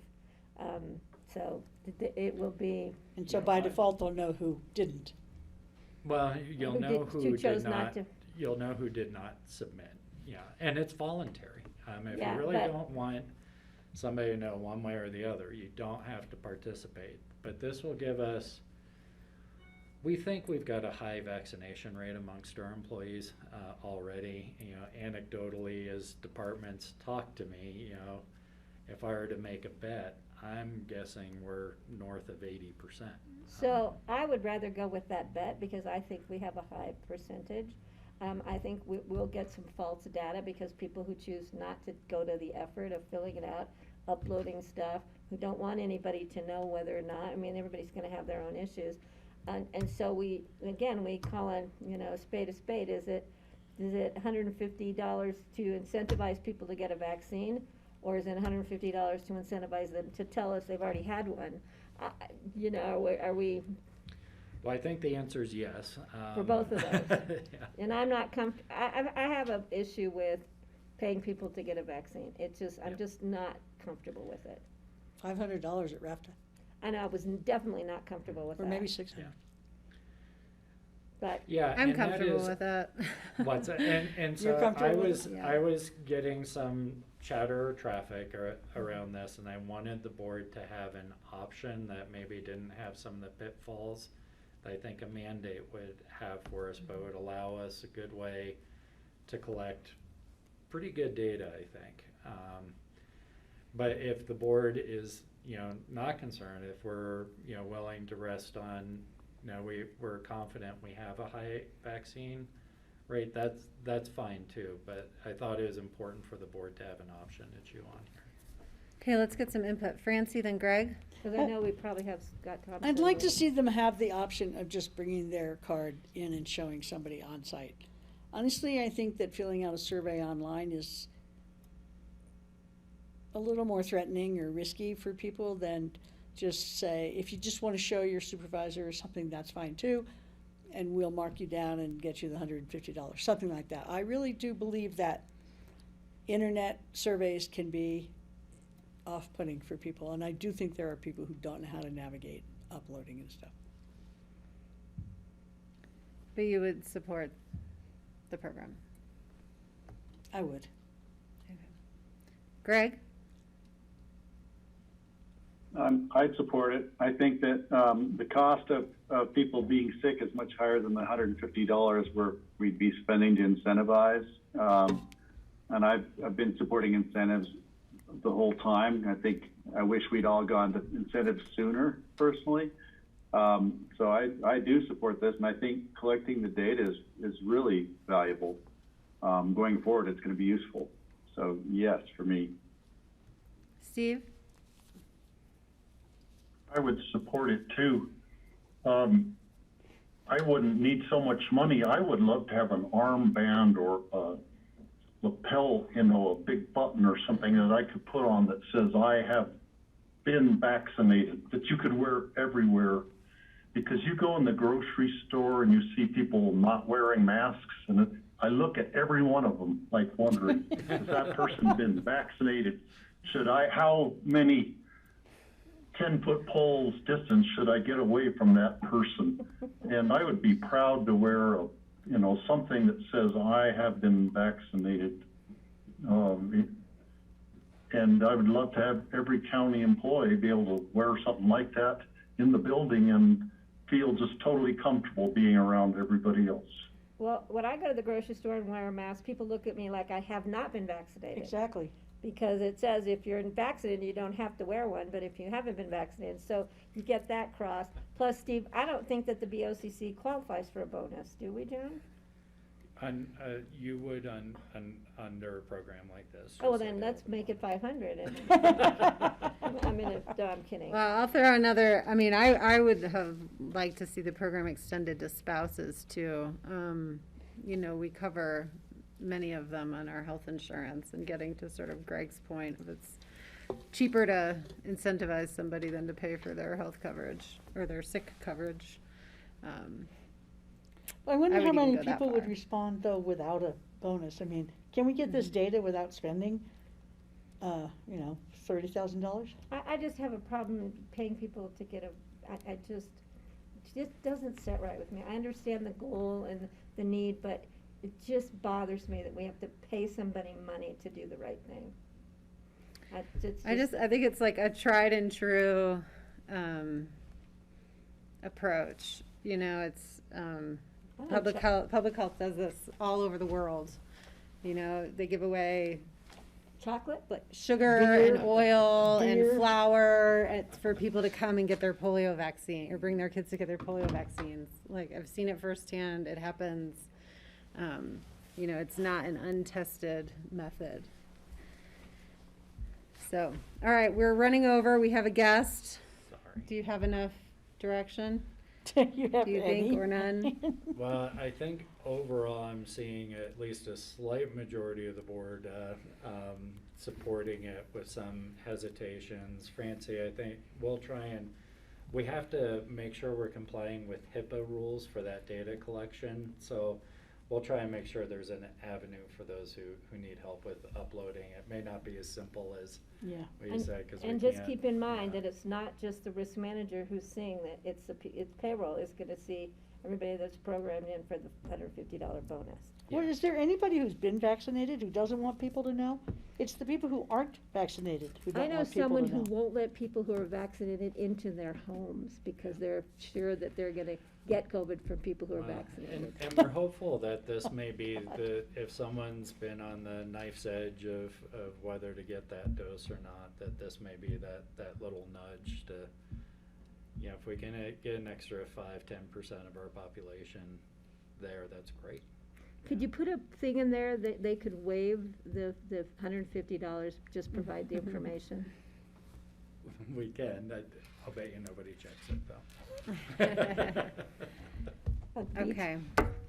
All right, so we have our open discussion items next, and we do have our guest Scott Thompson here to talk to us about the Snowmass Capitol Creek Fire Station. Hi, Scott, if you want to come on, if you're able to come on video or unmute yourself, thanks for joining us today. I can do both. Can you hear me okay? We can hear you just fine. I can't see you though, but we can hear you just fine. Let me figure out my camera, I'm sorry. There we go. Hi, Scott. Hi. Hi. Okay, Rich or John, are you gonna refresh us where we're at with this? We'll turn it over to Scott. Yeah, so this happened while I was gone. Rich was nice enough to hang on. So Rich, if you do want to unmute, I told you I'd handle it, but since you're here and you were here, I'll let you give the update. Well, I always love just listening to the board discussion, so it's always good. So, yes, thank you, Board. Rich Engelhardt, Deputy County Manager. As you know, you were approached by a citizens group, actually, outside of Scott Thompson, asking for some additional funding regarding their shortfalls that they're experiencing with their new stations they're building. I did reach back to Scott, confirm some numbers. The board was supportive of some additional funding up to an amount, but was more curious about the service area that the station and where it was going to be located, making sure that it was accessible for more than just the residents up in the upper end of the Sopris area. And then I did want to also let you know that I sent out an additional request from that citizens group asking consideration for either further funding for additional housing to go along with that. It did note, though, that it would take a permit change and could delay the project and would be some redesign. And I did not reach out to Scott, but I'm not sure that's where Scott wants to go or not. But I just wanted to let the board know that that additional request did come in. But where it sets right now is there was a one-to-one match opportunity that you all were looking at, up to half of the amount of the $300,000 on the shortfall, and you had requested Scott to come in and just chat a little bit about it. So that's the history of it. Thank you. All right, Scott, if you want to go ahead and give us any additional information, and then I'll go to the board for questions. So the first thing that I wanted to kind of speak to, and I'm just hearing rumors after talking to Rich and Patty a little bit, but the placement of the fire station. In 1979, when they platted this and it went through planning, it was a requirement of the county to set aside a 2-acre lot for a fire station. The one thing I have to say about that is that was a pretty good guess on the development and everything that happened in that area. And it also lends itself, we place fire stations so they're within 5 road miles. If you've ever tried to get fire insurance, you have to have a fire station within 10 or 5 road miles, or you don't have fire protection. which means it's a class 10. When they platted this fire station 3.7 miles up West Soapers Creek, it's a very good location because it covers some of the areas that get out of the 5 miles from Basalt and Elgibel, those stations. So it makes a lot of sense where it's at. And if you looked at the assessed valuations on all the homes all the way around, it even makes more sense. So I think the location is right. We would not have done this just to build a fire station and put a barn up there and put fire trucks, because we're not able to get volunteers from that area. We have the same problem in our station at Snowmass. We just don't have people that can volunteer in those areas anymore. So part of the benefit to us is 3 employee units built onto a 2-bay fire station. It's essentially a garage with 3 apartments. That's kind of how I look at it. So that in itself, we've already shown that works in the town of Basalt. A number of years ago, after the housing crash, we lost all of our Basalt volunteers because they sold out of their homes. And we built 4 units, and we've had those filled with volunteers, and right now we have 2 paid staff in them also.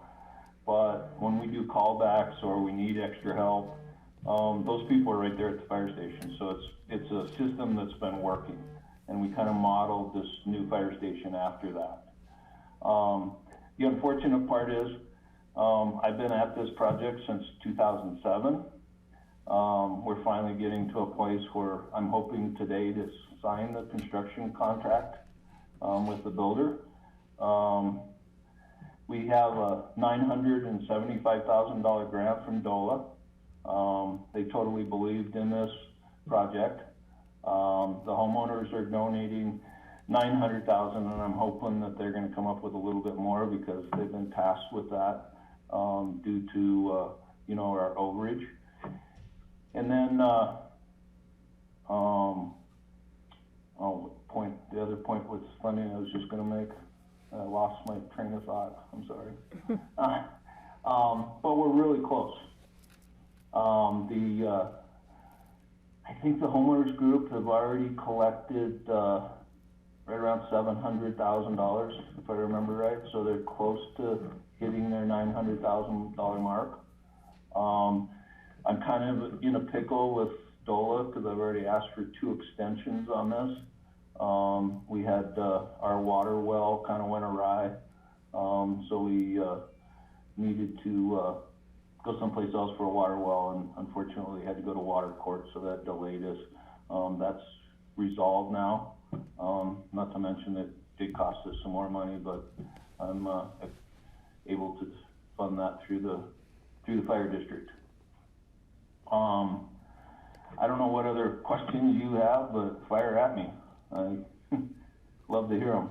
All right, Steve, I got a hand from.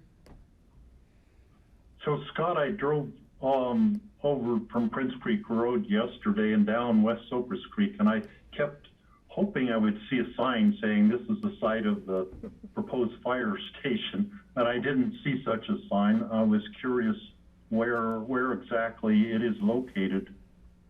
So directly across the street from the historic ranch building and the Red Barns is their mailbox pull-off. Mm-hmm. That is actually on BLM property, and that's the site for the fire station. And I didn't mention it, but there was some misinformation. The assessors thought that this property was Soapers Mountain Ranch's property. When they went to convey it to us, we found out that it was BLM property. I went to BLM, and they gave us a right-of-way at no charge and no fees. So they see the value of having quick response. We all know that little fires start small, and they want to get all over it because of the camping on the BLM property in that area. Okay, and I'm really glad to see such a large contribution from the homeowners up there. when we got the ask, my initial thought was, well, why don't the homeowners pay for that? But now I see they have already made a very strong financial commitment to it, so that makes me feel, really good coming from our position. Yeah, and this is going to benefit some working people that down further on Chopers Creek that are outside our 5 miles. So I feel really good about it. It's not, certainly it's going to benefit them, but the fact is that they have high risk insurance anyway, because of the type of buildings that they have, and then also the fuels around their buildings. And a lot of them have lost their insurance over the last 5-10 years, and now they're in a high-risk situation. So this isn't really going to benefit them a lot as far as insurance, but it's certainly going to benefit them if they have a medical condition and one of those 3 people is staying at their apartment, right? Okay, Francie? Besides the fire truck, we are going to have a emergency medical Tahoe there, so we'll be able to have some medical stuff until the paramedic ambulance gets there.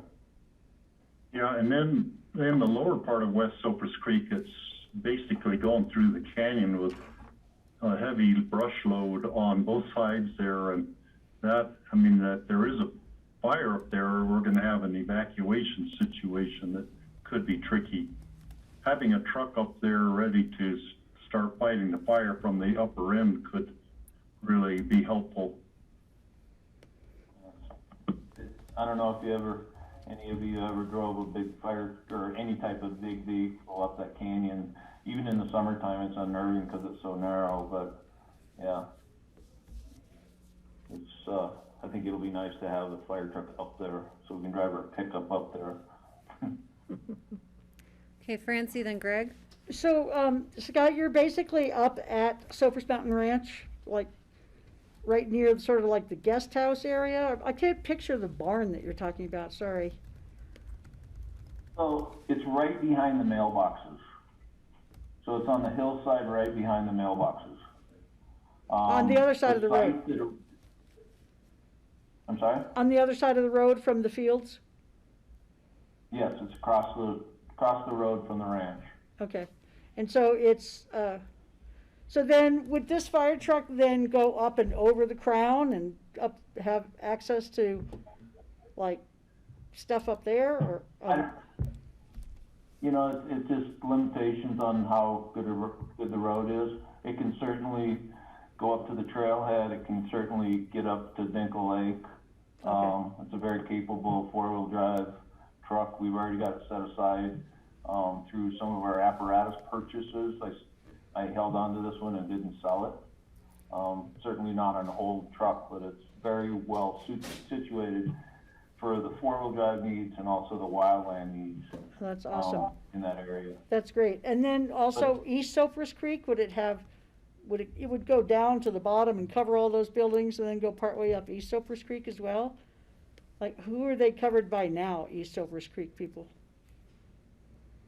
So I didn't quite hear all that, but yes, that truck will go down and it'll actually come, if we need it someplace else in the fire authority too.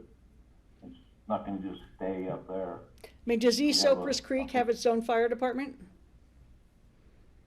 Or would this serve them? Like, if you were going up from Emma, well, what I call Emma, where West Cypress Creek and East Cypress Creek come in down by Clark's place, would it go, do they have a separate fire department that goes up towards?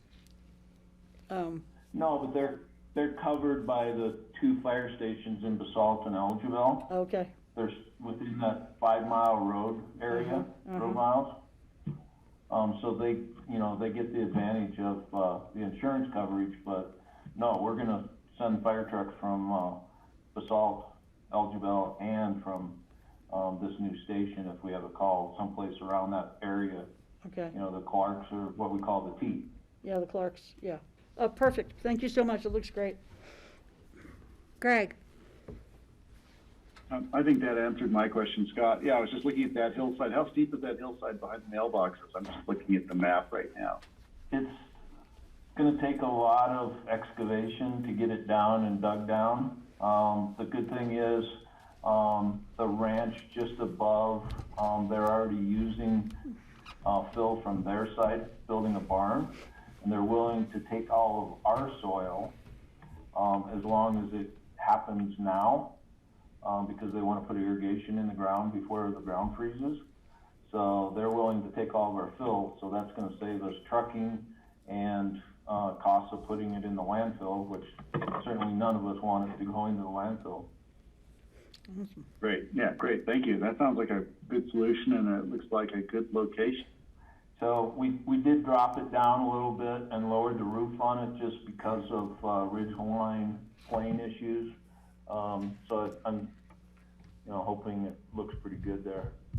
It will certainly stand out because it's up on, above the road, but we've done everything we can to mitigate it and get it down low.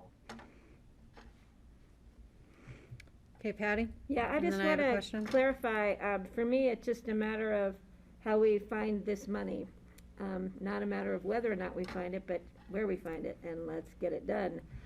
So I think our discussion was, your ask is 300,000, and I thought the board had discussed trying to come up with a match situation where the board would go up to 150,000, depending upon a $150,000 match. Rich, is that where we left the discussion, I believe?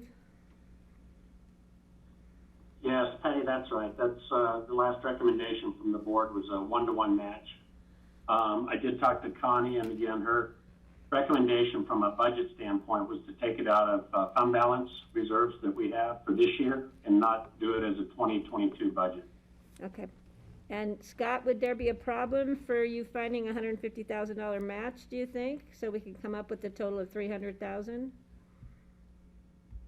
No, not at all.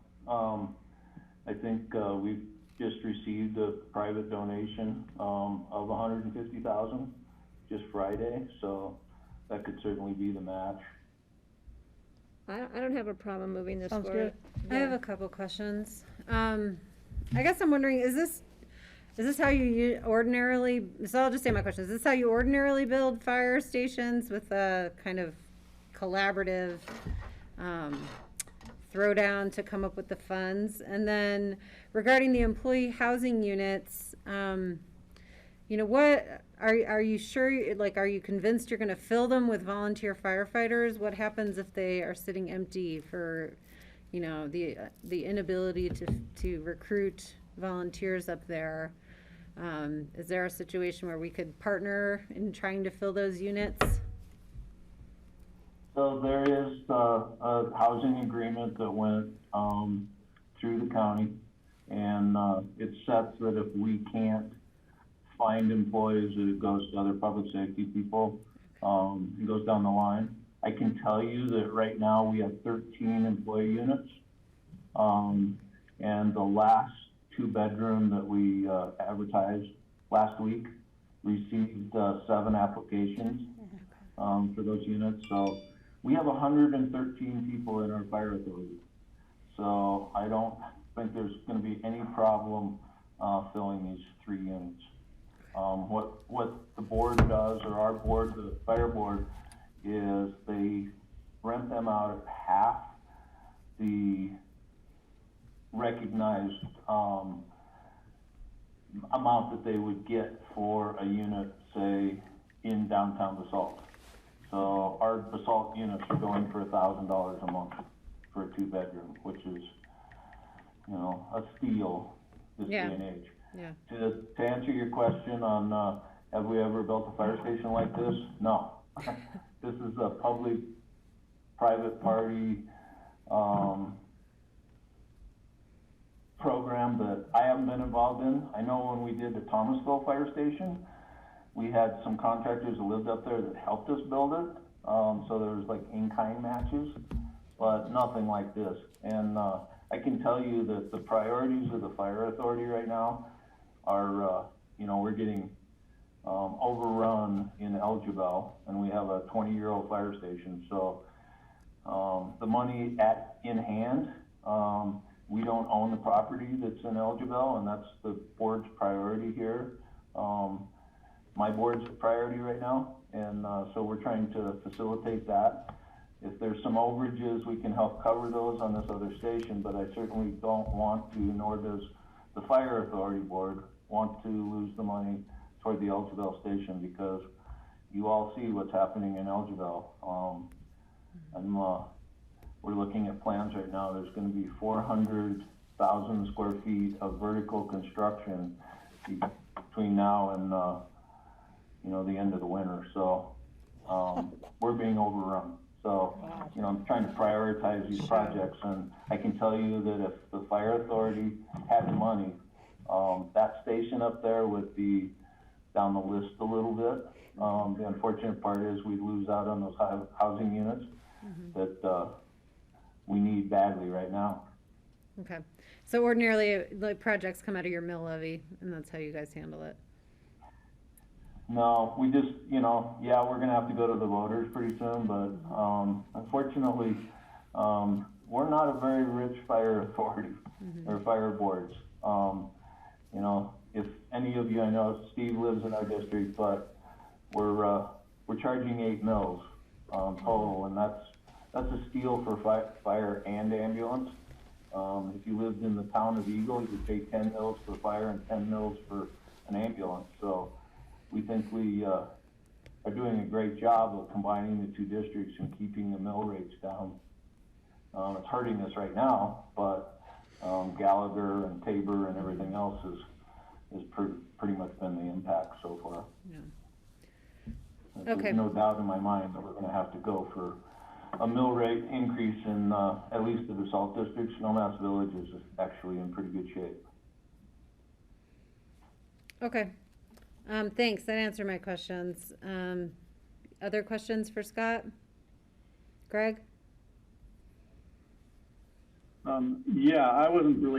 I guess I wasn't clear originally regarding, when we decided we wanted to do a match. I was under the impression that, I wasn't sure what the homeowners in the neighborhood were actually putting into this thing, to this station. And so I'm just wondering if we need to revisit this, and that we should actually, the match has already been met multiple times over from the sound of it.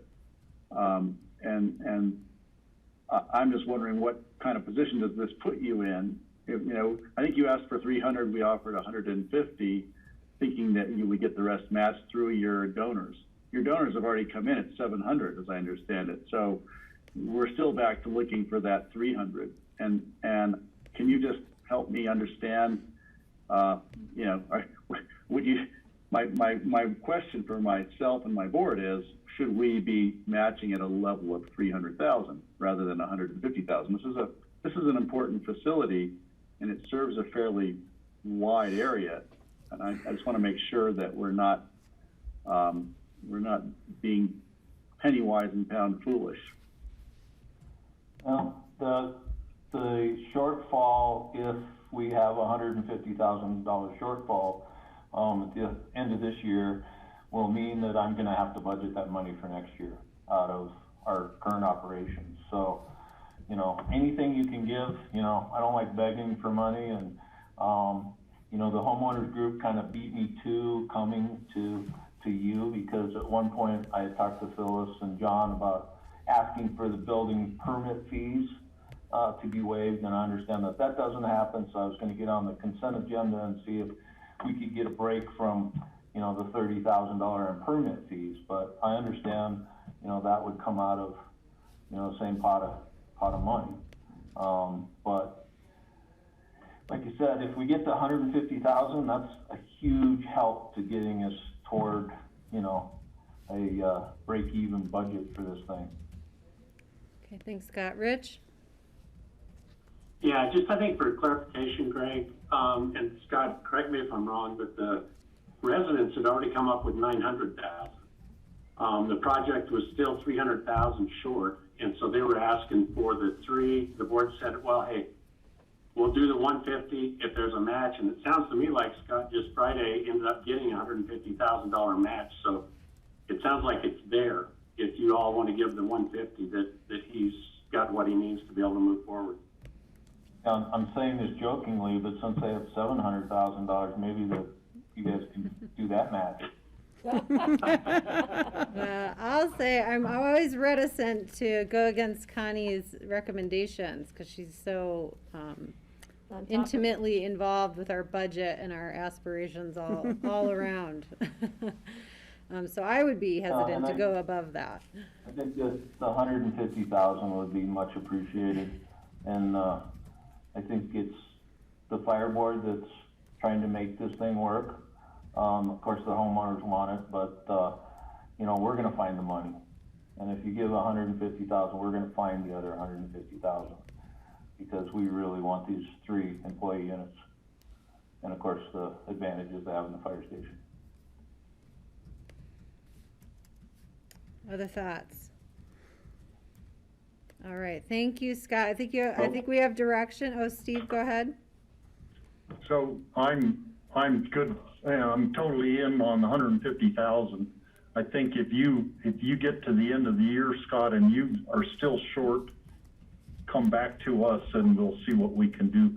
Also, you've got my vote for a mill levy increase. I'm the one sitting here in this talk who I'm in that fire district, and you know I will support the mill levy increase. We're starting a master plan, actually our kickoff meetings tomorrow, and that's part of what we have to plan out if we have to do any bonds, and then of course the mill rate increase. I can guess, but I'd really like the pros to look at it and do you know, demographic study and everything else to help us come to that conclusion. All right, we're happy to support and thank you. Nice to invite see us you. to the ribbon cutting, please. Yeah. Thanks, Scott. Thank you very much. Stay safe. I'll get out of here.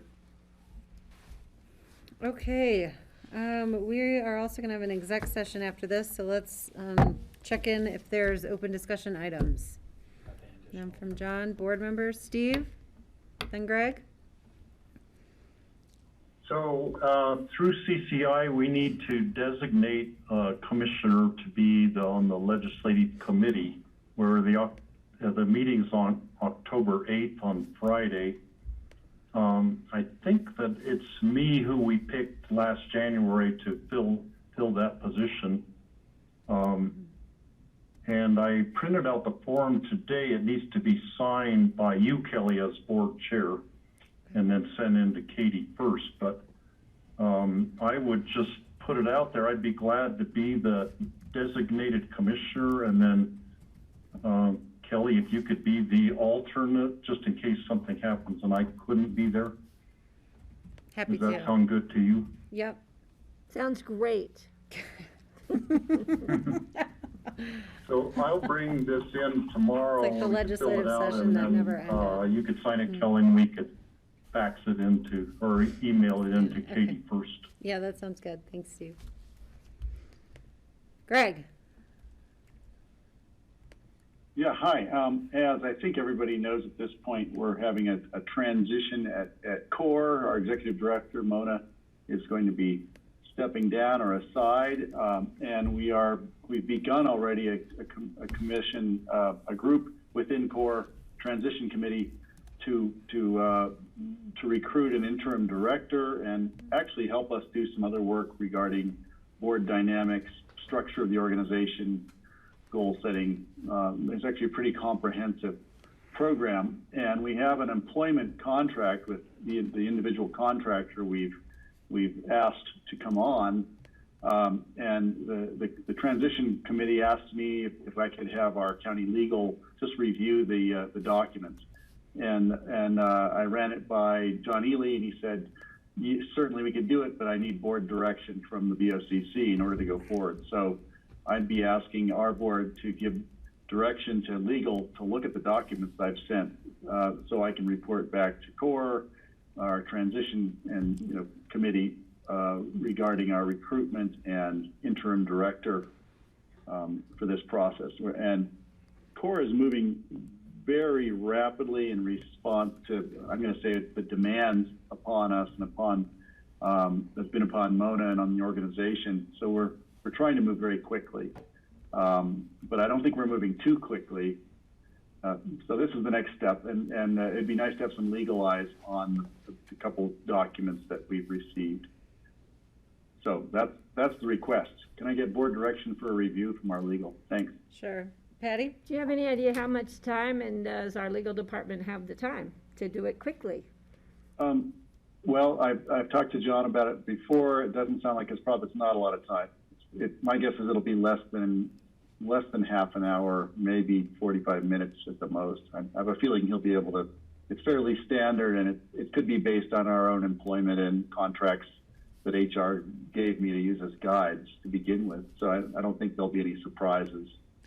As I understand, the issue for John is that the board is his client, and so he needs direction from his client. Yeah, I understand that. I just want to make sure we're not saying yes and we're throwing more work in a department that might not have I this don't stuff. think he was that concerned about as Greg said, And the length I'm and comfortable with complexity. it. I've been in that position, Greg, when we were hiring way back, when Randy Udall stepped down, and we could have used more advice in that process. So I appreciate your taking a little more time. We've all recognized that, and I think everybody who's on the core board realizes that this is going to be a big, heavy lift, especially if we're trying to move expediently. And so we're requesting some outside help, and I think we've found some really great outside help who can come in and work with us. Who does CORE usually go to for legal advice? You know, we've had advice regarding funding and issues from outside people, but never anybody regarding HR or legal employment contract that I know of. In fact, it turns out CORE didn't have an employment agreement with our current executive director, and there was nothing written down apparently. So I'm glad we're doing this now. All right. It's always better to get smarter, right? All right, Steve. I support the request for having our legal staff look at the paperwork. Great, thank you. Me too. In a I'm timely on the phone manner. with Ely as soon as we hang up. You are on the phone with Ely as soon as we hang up. And with that, is there any other open discussion? Seeing none, I'm going to call a special meeting for the purposes of going into executive session to discuss a housing acquisition pursuant to Colorado Revised Statutes 24-6-4024A, B, and E. So moved. Thank you. Can I have a second? Seconded. Thank you, Francie. All in favor, please say aye. Aye. Aye. And we. Aye. All right. John Ely sent out a link this morning. Yes, he did. So jump off this link, go find that link, and try to get on in the next 5 minutes if possible. Wrong computer. Okay, see you at 4. Thank I'll you be all. looking for that one. All right. Thank you. We'll see the public tomorrow at noon for our regular session. And thank you to Grassroots. Good night. Hey, I'm gonna grab the marine people.